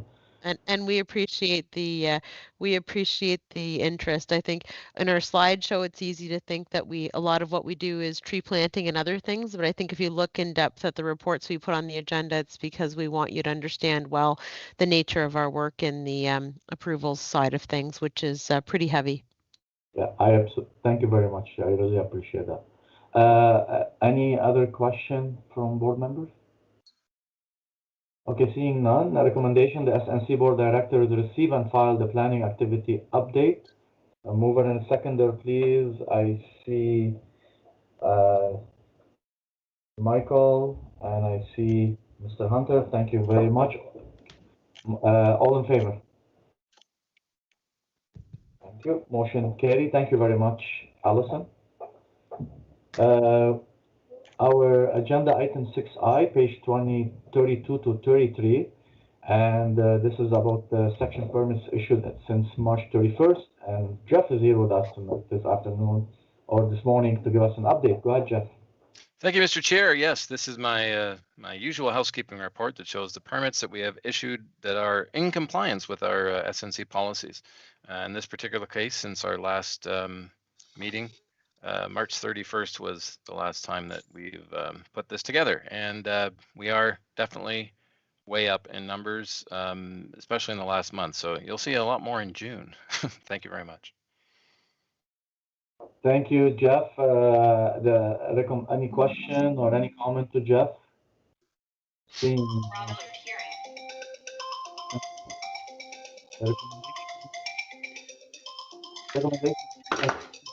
The person whose cell phone's ringing may want to mute themselves. I think it's done. Recommendations: the SNC Board of Directors approved permits 42 to 59 issued under the Ontario Regulation 170/06 development, interference with wetlands and alterations to shoreline and water courses. Mover and seconder, I see Dana and Steve. Any question or comment? Seeing none, all in favor? Motion carried. Thank you very much, Jeff. Thank you, Mr. Chair. And I think that brings us now to item number 7, our financial report, A, page 34 to 36.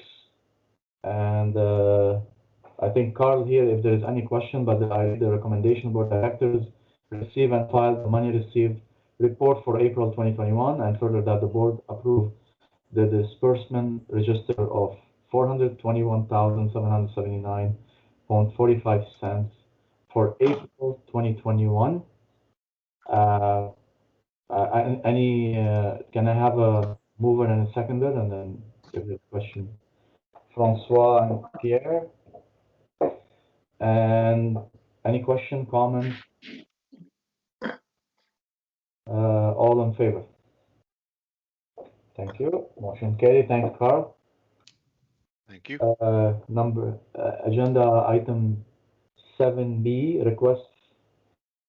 recommendation board directors approve the award of contracts SNC 61-2021 to contractor A.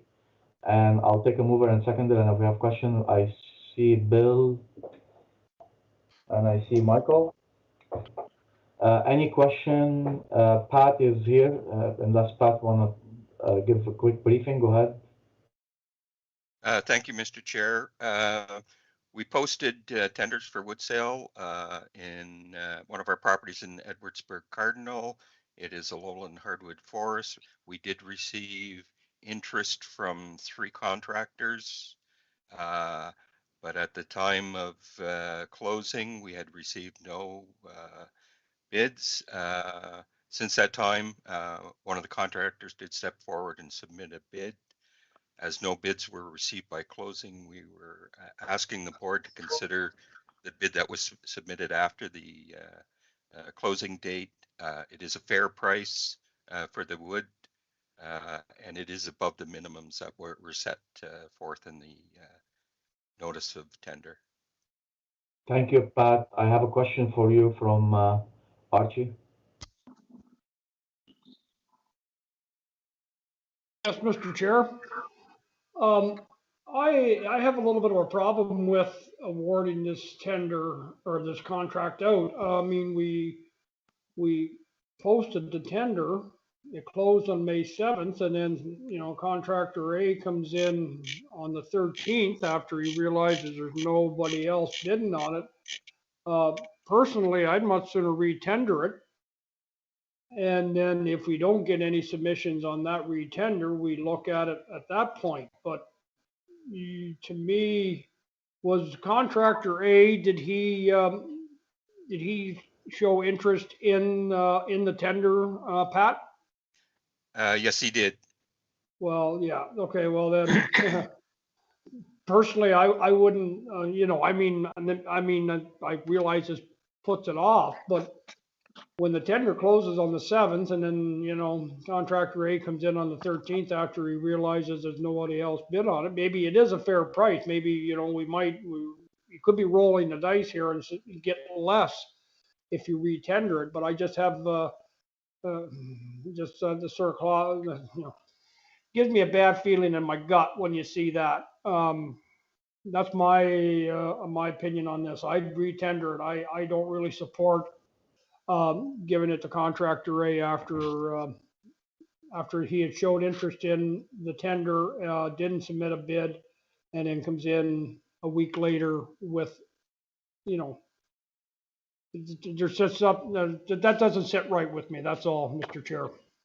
Noted. Thank you very much, Archie. And I will let Angela. I'll ask Angela, but before we ask Angela, I have Mr. Hunter have his hands up. So we'll go to the question, and then we'll have some discussion over the item.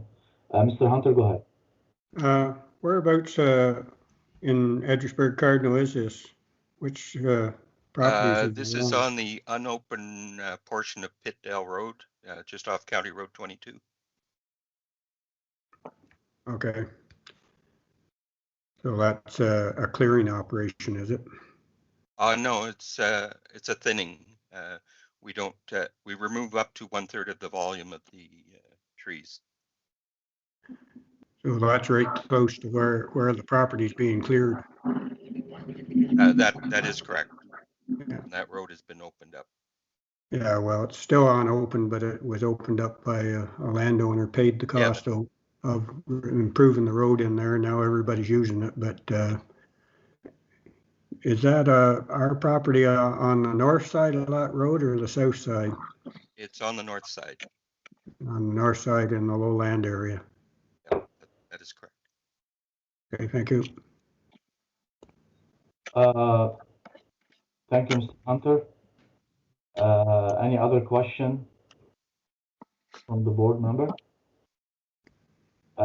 Angela, can you talk a little bit about the timeline and about the timing also for the tender and what's transpired? Yeah, I mean, I can talk about it a little bit. I think that Archie brings a good point up, and so from a purely a procurement perspective, you want to have the procurement looking appropriate and making sure that no one's taking advantage of the procurement process.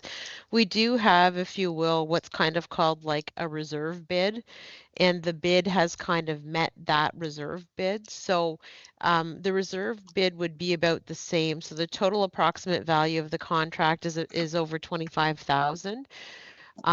So there's nothing that would preclude us from reissuing the tender, but on a net return on resources, whether number one, Pat, I don't know if you can comment on the fellow and why he didn't bid at first instance, or if it was something, because it's all closed bid anyways. So I guess I know what you're saying, Archie, though, in terms of if other people are bidding versus no one else has bid.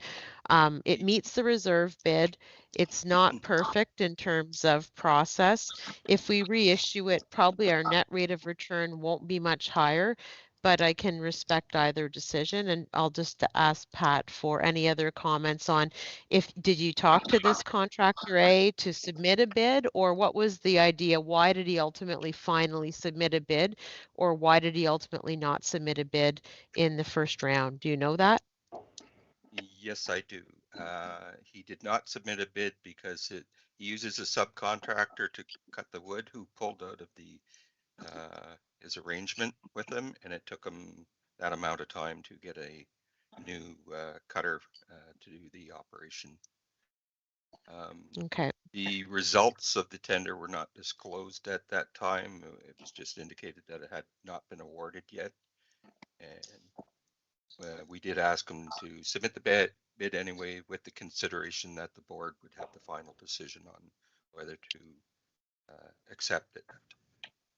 Okay, so ultimately it's the board's decision, and I can support either way. And like I said, for the reissuance, we probably won't see a big additional return as I look at it, on the firewood side. But if there's veneer logs or anything else in there, Pat, are there veneer logs and other things in there, or is it a pure firewood harvest? What is it?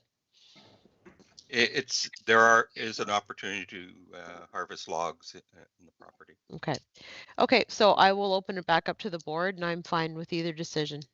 Thanks, Angela. I know Archie put his hands up, and I also have Mr. LaRue also have a comment, but I can, Archie, go ahead if you want to make a comment, but I want to let you know that since you brought it up, and we're in support of whatever your decision and your how you feel. So just so you know, the board is we're in support of whatever motion you want to put, or if you want us to, unless you think there is a reason for us to resubmit the tender, let us know. But just want to make sure you know that. Go ahead, Archie. Yes, Mr. Chair. I'm going to make a comment, and then I will make a motion. You got to be awful careful here when you could set a precedent that for contracts like this. I'm not saying it's going to happen, but if contractors sit back to wait to see how many bid, and if nobody bids, then they come back in afterwards. It sort of sets a precedent, and it could be a dangerous precedent if it happens a lot. That's my biggest concern with it. I'd make the motion that we reject contractor A and retender it. Okay. I'm going to give an opportunity, Archie, before we move forward. If it's okay, I'm going to give an opportunity to Pierre to have his comment. Go ahead, Pierre. Thank you very much, Mr. Chair. I completely understand where Archie is coming from. I guess I just want to clarify, though, Pat, that when this individual submitted, he didn't know that nobody else had bid, right? This was a timing issue on his side. He was just told that to submit, and the board would consider if they whether they actually look at his bid or not. That's correct? That is correct. Okay, so he didn't know nobody else bid, so he wasn't necessarily lowballing us to say, oh, nobody else bid, I'm going to lowball, because he didn't know that was an actual potential, right? He didn't know that nobody else bid on it.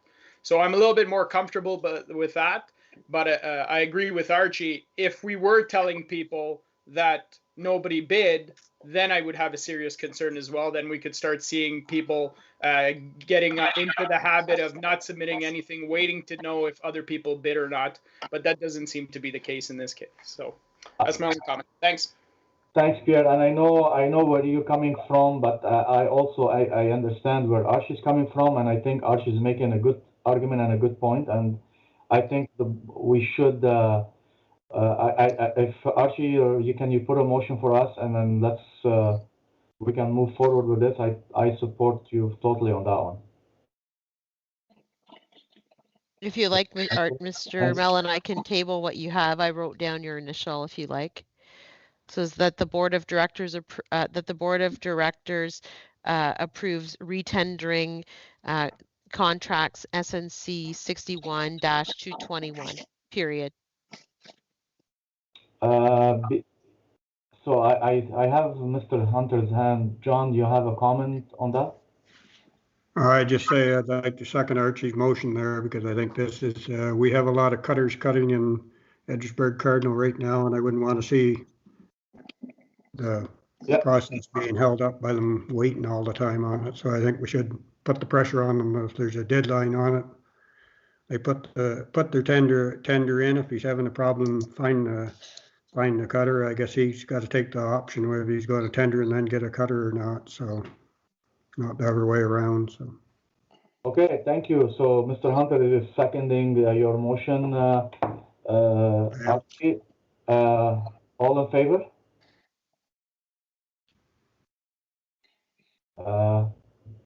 Is that motion carried? Thank you. And that's why we use contractor A and nobody's name when we put these things forward. That's good practice. Thank you very much, Angela. And thank you, Pat, for bringing this. And let's move forward with the next item on the agenda, item 7C, page 38 to 40. And I think I have Rhonda here to just give us a quick briefing. Yes, thank you, Mr. Chair. Just bringing to you an update on our Eastern Ontario LiDAR project. So this report does have two parts. The first part of the report deals with acquisition of LiDAR. Just to remind the board, we have put together a large partnership in order to move forward with this project. So it encompasses 5 conservation authorities and about 50 member municipalities at the upper and lower tier. We did issue, as per board approval, a tender to get a price for flights to acquire the LiDAR data.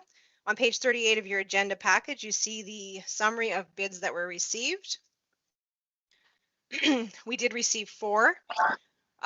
Just a reminder, this was one of the projects that we did apply for National Disaster Mitigation Program for to offset some of the costs. Unfortunately, this project was not approved. It was in stream 4 of the funding application. It sounds like none of the stream 4 projects in Ontario were approved. So it was not just us. However, because we have such a large area, we were receiving very competitive price. That allowed us actually to stay within the initial budget we set with our project partners last fall. So even though we don't have national disaster mitigation funding, we're able to fly it at the price that we estimated last fall and that the partners agreed to and have already budgeted on. So we are recommending to proceed with the lowest quote, which is vendor B. Just a note, the total cost for acquisition is just under $600,000. Each conservation authority of the 5 of us will issue a purchase order for our area. So our cost of that total amount is just under $131,000. That will be our PO offer. And then each of the other 4 conservation authorities will put forward POs for the amount in their area. So that deals with the acquisition piece. And then the second part of the report, number 2 on page 39, after we have the data required, there is some additional work to do before we can actually use it. So the entire project also includes receiving that data, reviewing it, doing field validation, quality control and assurance, and also coordinating with all of our partners on this project because there is rather a large group of us. So South Nation is leading this project. We will receive staff recovery for our project management. The total project cost, once you add all of our field validation and project management, is around $700,000. In the resolution, you'll also note, in addition to approving the acquisition through vendor B, is a request to actually sign agreements with all of the partners involved. So we'll have agreements between the conservation authorities, and then we'll have subsequent agreements with our member municipalities, again, to outline the roles and responsibilities, the contributions from each, as well as the data sharing. And myself, Sandra, and Carl will be happy to answer any questions as far as procurement or the project itself. Thank you. Mr. Chair, I think you're muted. Sorry about that. Thank you very much, Rhonda. And I know that we've been talking about that project for a long time. I see it coming slowly, but I'm very happy to see this collaborative work with our CAs, partner CAs. So I know Archie has his hands up, so we'll go for comment and questions. Go ahead, Archie. Thank you, Mr. Chair. So Rhonda, let me get this straight. Without the National Disaster Mitigation funding, we're still talking the same amount that South Nation's putting in, the counties are putting in, and the municipalities were putting in with that National Disaster Mitigation funding envelope. So it's not costing any more money from South Nation, the counties, or municipal partners without that funding. Is that right? That is correct. There are no additional costs from the values that we provided partners last fall. Okay, thank you. Okay, thanks, Archie. Any other question or comment? Okay, well, recommendation, the board of directors approve retaining vendor B to complete the Eastern Ontario LiDAR acquisition and issuing an SNC purchase order to vendor B for the approximate amount of $130,918 plus HST, and further that the board of directors approve entering into an agreement with partners, conservation authorities, and municipalities, counties for the Eastern Ontario LiDAR acquisition project, total project value of approximately $700,000 plus HST. Can I have a mover and seconder, please? I see John and I see Archie. Thank you. All in favor? Thank you very much, Rhonda. Thank you. You'll have a lot of signing to do. Next item on the agenda is request for approval, supplement agenda. I guess now we're gonna move to item 2A, page 36 to 37, request for approval, estimated statement of operation of April 30th to 2021. A recommendation, the board of directors receive and file the estimate statement of operations for the year ending December 31st, 2021 as of April 30th, 2021 update. I know Linda is here if there is any question, unless we're okay with the recommendation. Can I have a mover and a seconder, please? I see Pierre and Bill.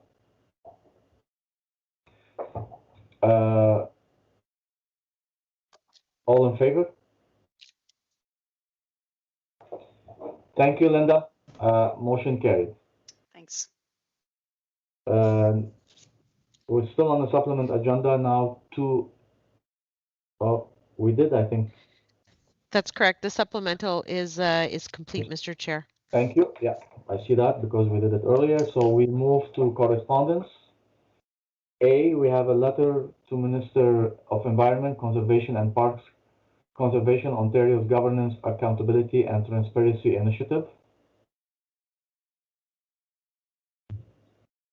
The letters is simply there, Mr. Chair's correspondence from Conservation Ontario, and we dealt with it in item 1. Perfect. I just wanna, it's in your agenda package, page 41 and 44. We move to number 10,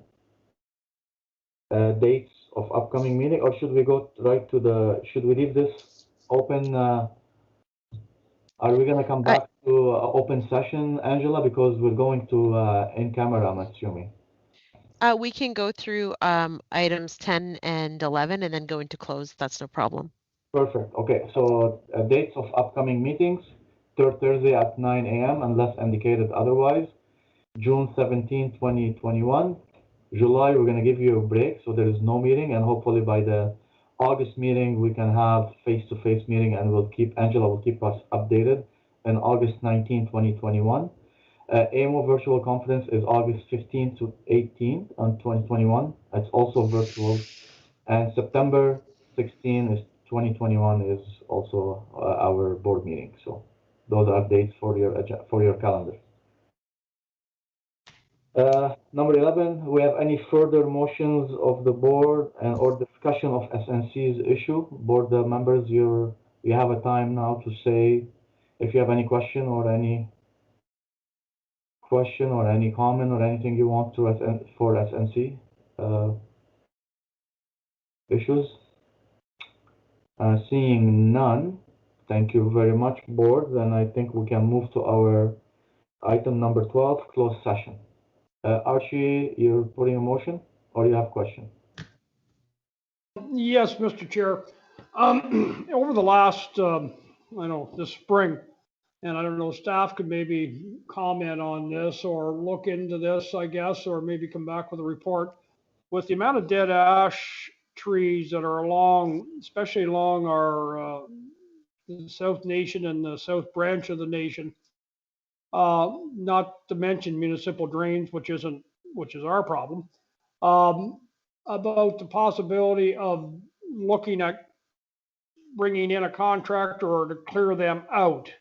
And because of they're falling down and they're going to be falling down, it's really become obvious this spring.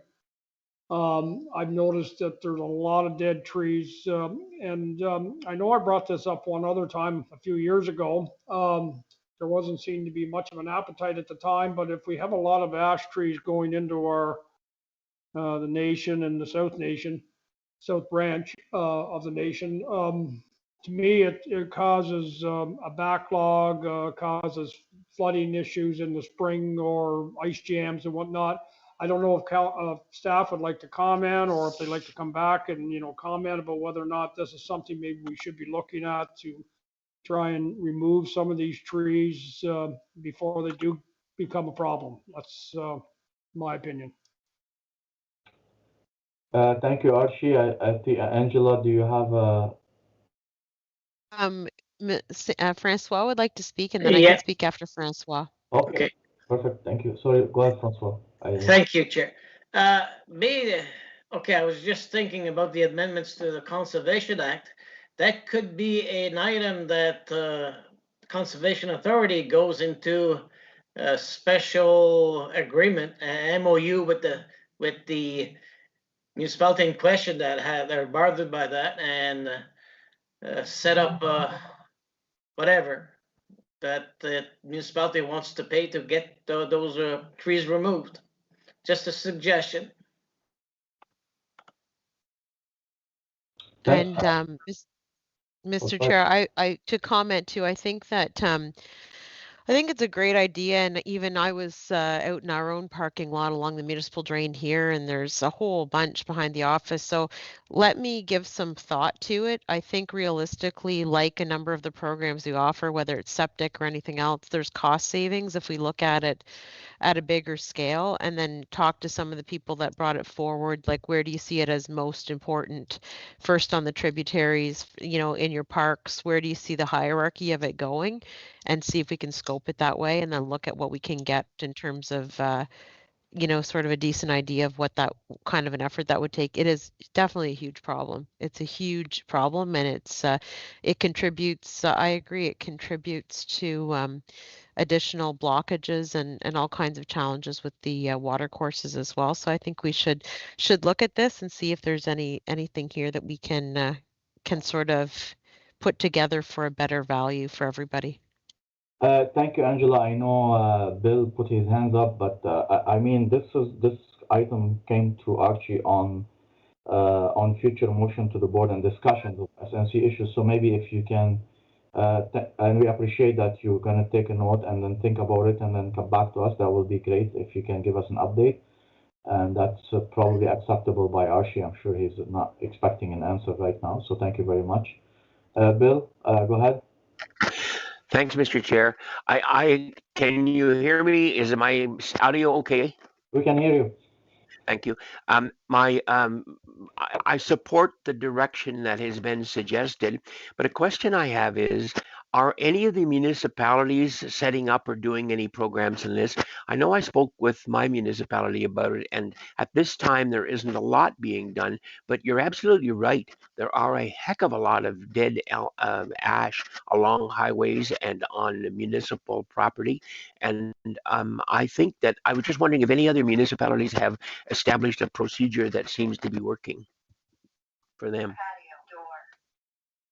And if I think about the work we did with the ice storm and things like that, about how much leverage we had when working together, I think it probably is a good thought. And you're right, Bill, we'd have to reach out and see if any municipality is taking an active lead, but I haven't seen anybody really saying, look, because the resources it takes is pretty extensive too. And it's gonna, it would take an active effort and get that together, but I think it's a good initiative. So let us look into that.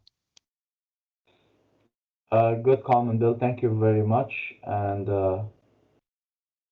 I have a question around this topic. I know that the city, we have a few programs we look after, but is most of the damage, the ash tree, is it related to whatever, to the bug that comes attack them? It's got nothing to do. There is nothing.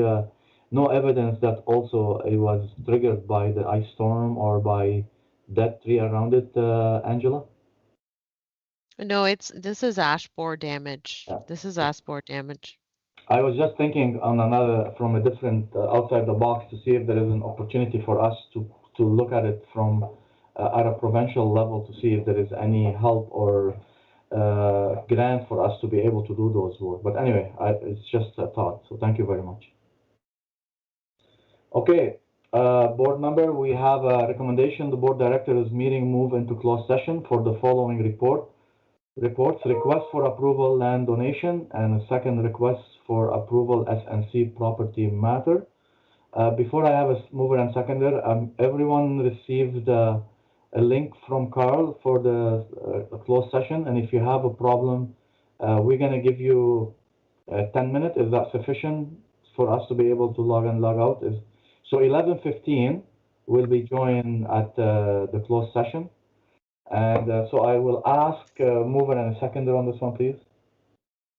I see Archie and Bill. All in favor?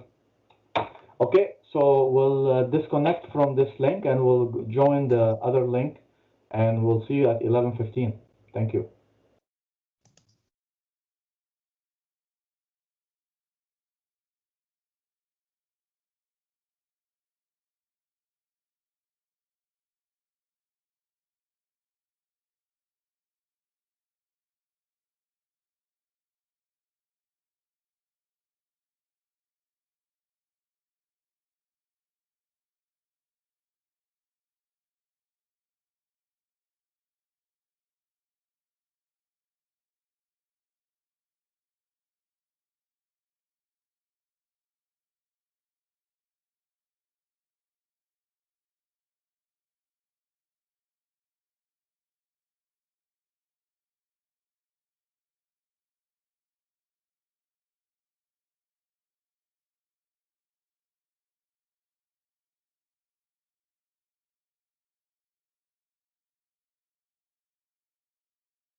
I guess I'm looking around. I think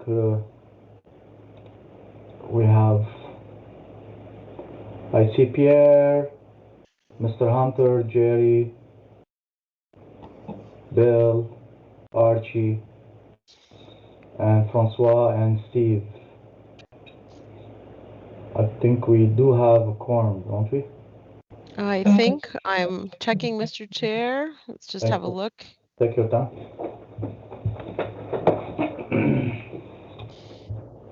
One, two.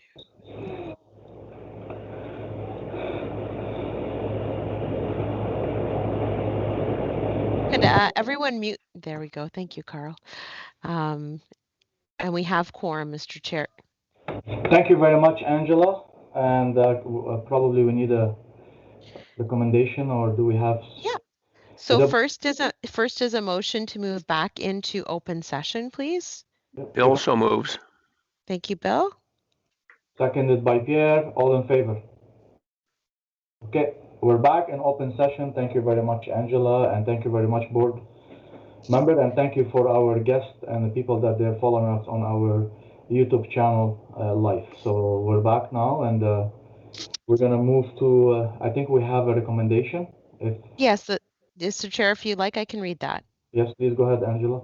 Okay, so the first one is the report request for approval land donation, and the recommendation is that the Board of Directors approve receiving the donation of Property 1 as discussed. Moved by Bill and seconded by Pierre. All in favor? Motion carried. Thank you very much. Next, Angela. And the second matter is a request for approval on the SNC property matter. And the recommendation is that the Board of Directors receive the property update from staff, and further that staff undertake appropriate measures to remedy the property in 2021. Thank you, Angela. Mover and seconder, please. I see Archie and I see Francois. All in favor? Motion carried. Thank you. And I think that's, I want to say thank you very much to all of you. And that was a very good meeting and well informative by our staff. And of course, board member did a lot of contributions. So thank you very much. Enjoy the rest of the beautiful hot summer day for you. And we'll go over the recommendation. The board directors meeting of May 2021 will be adjourned at 12:07 a.m. p.m. Sorry. Adjourned. Thank you very much all.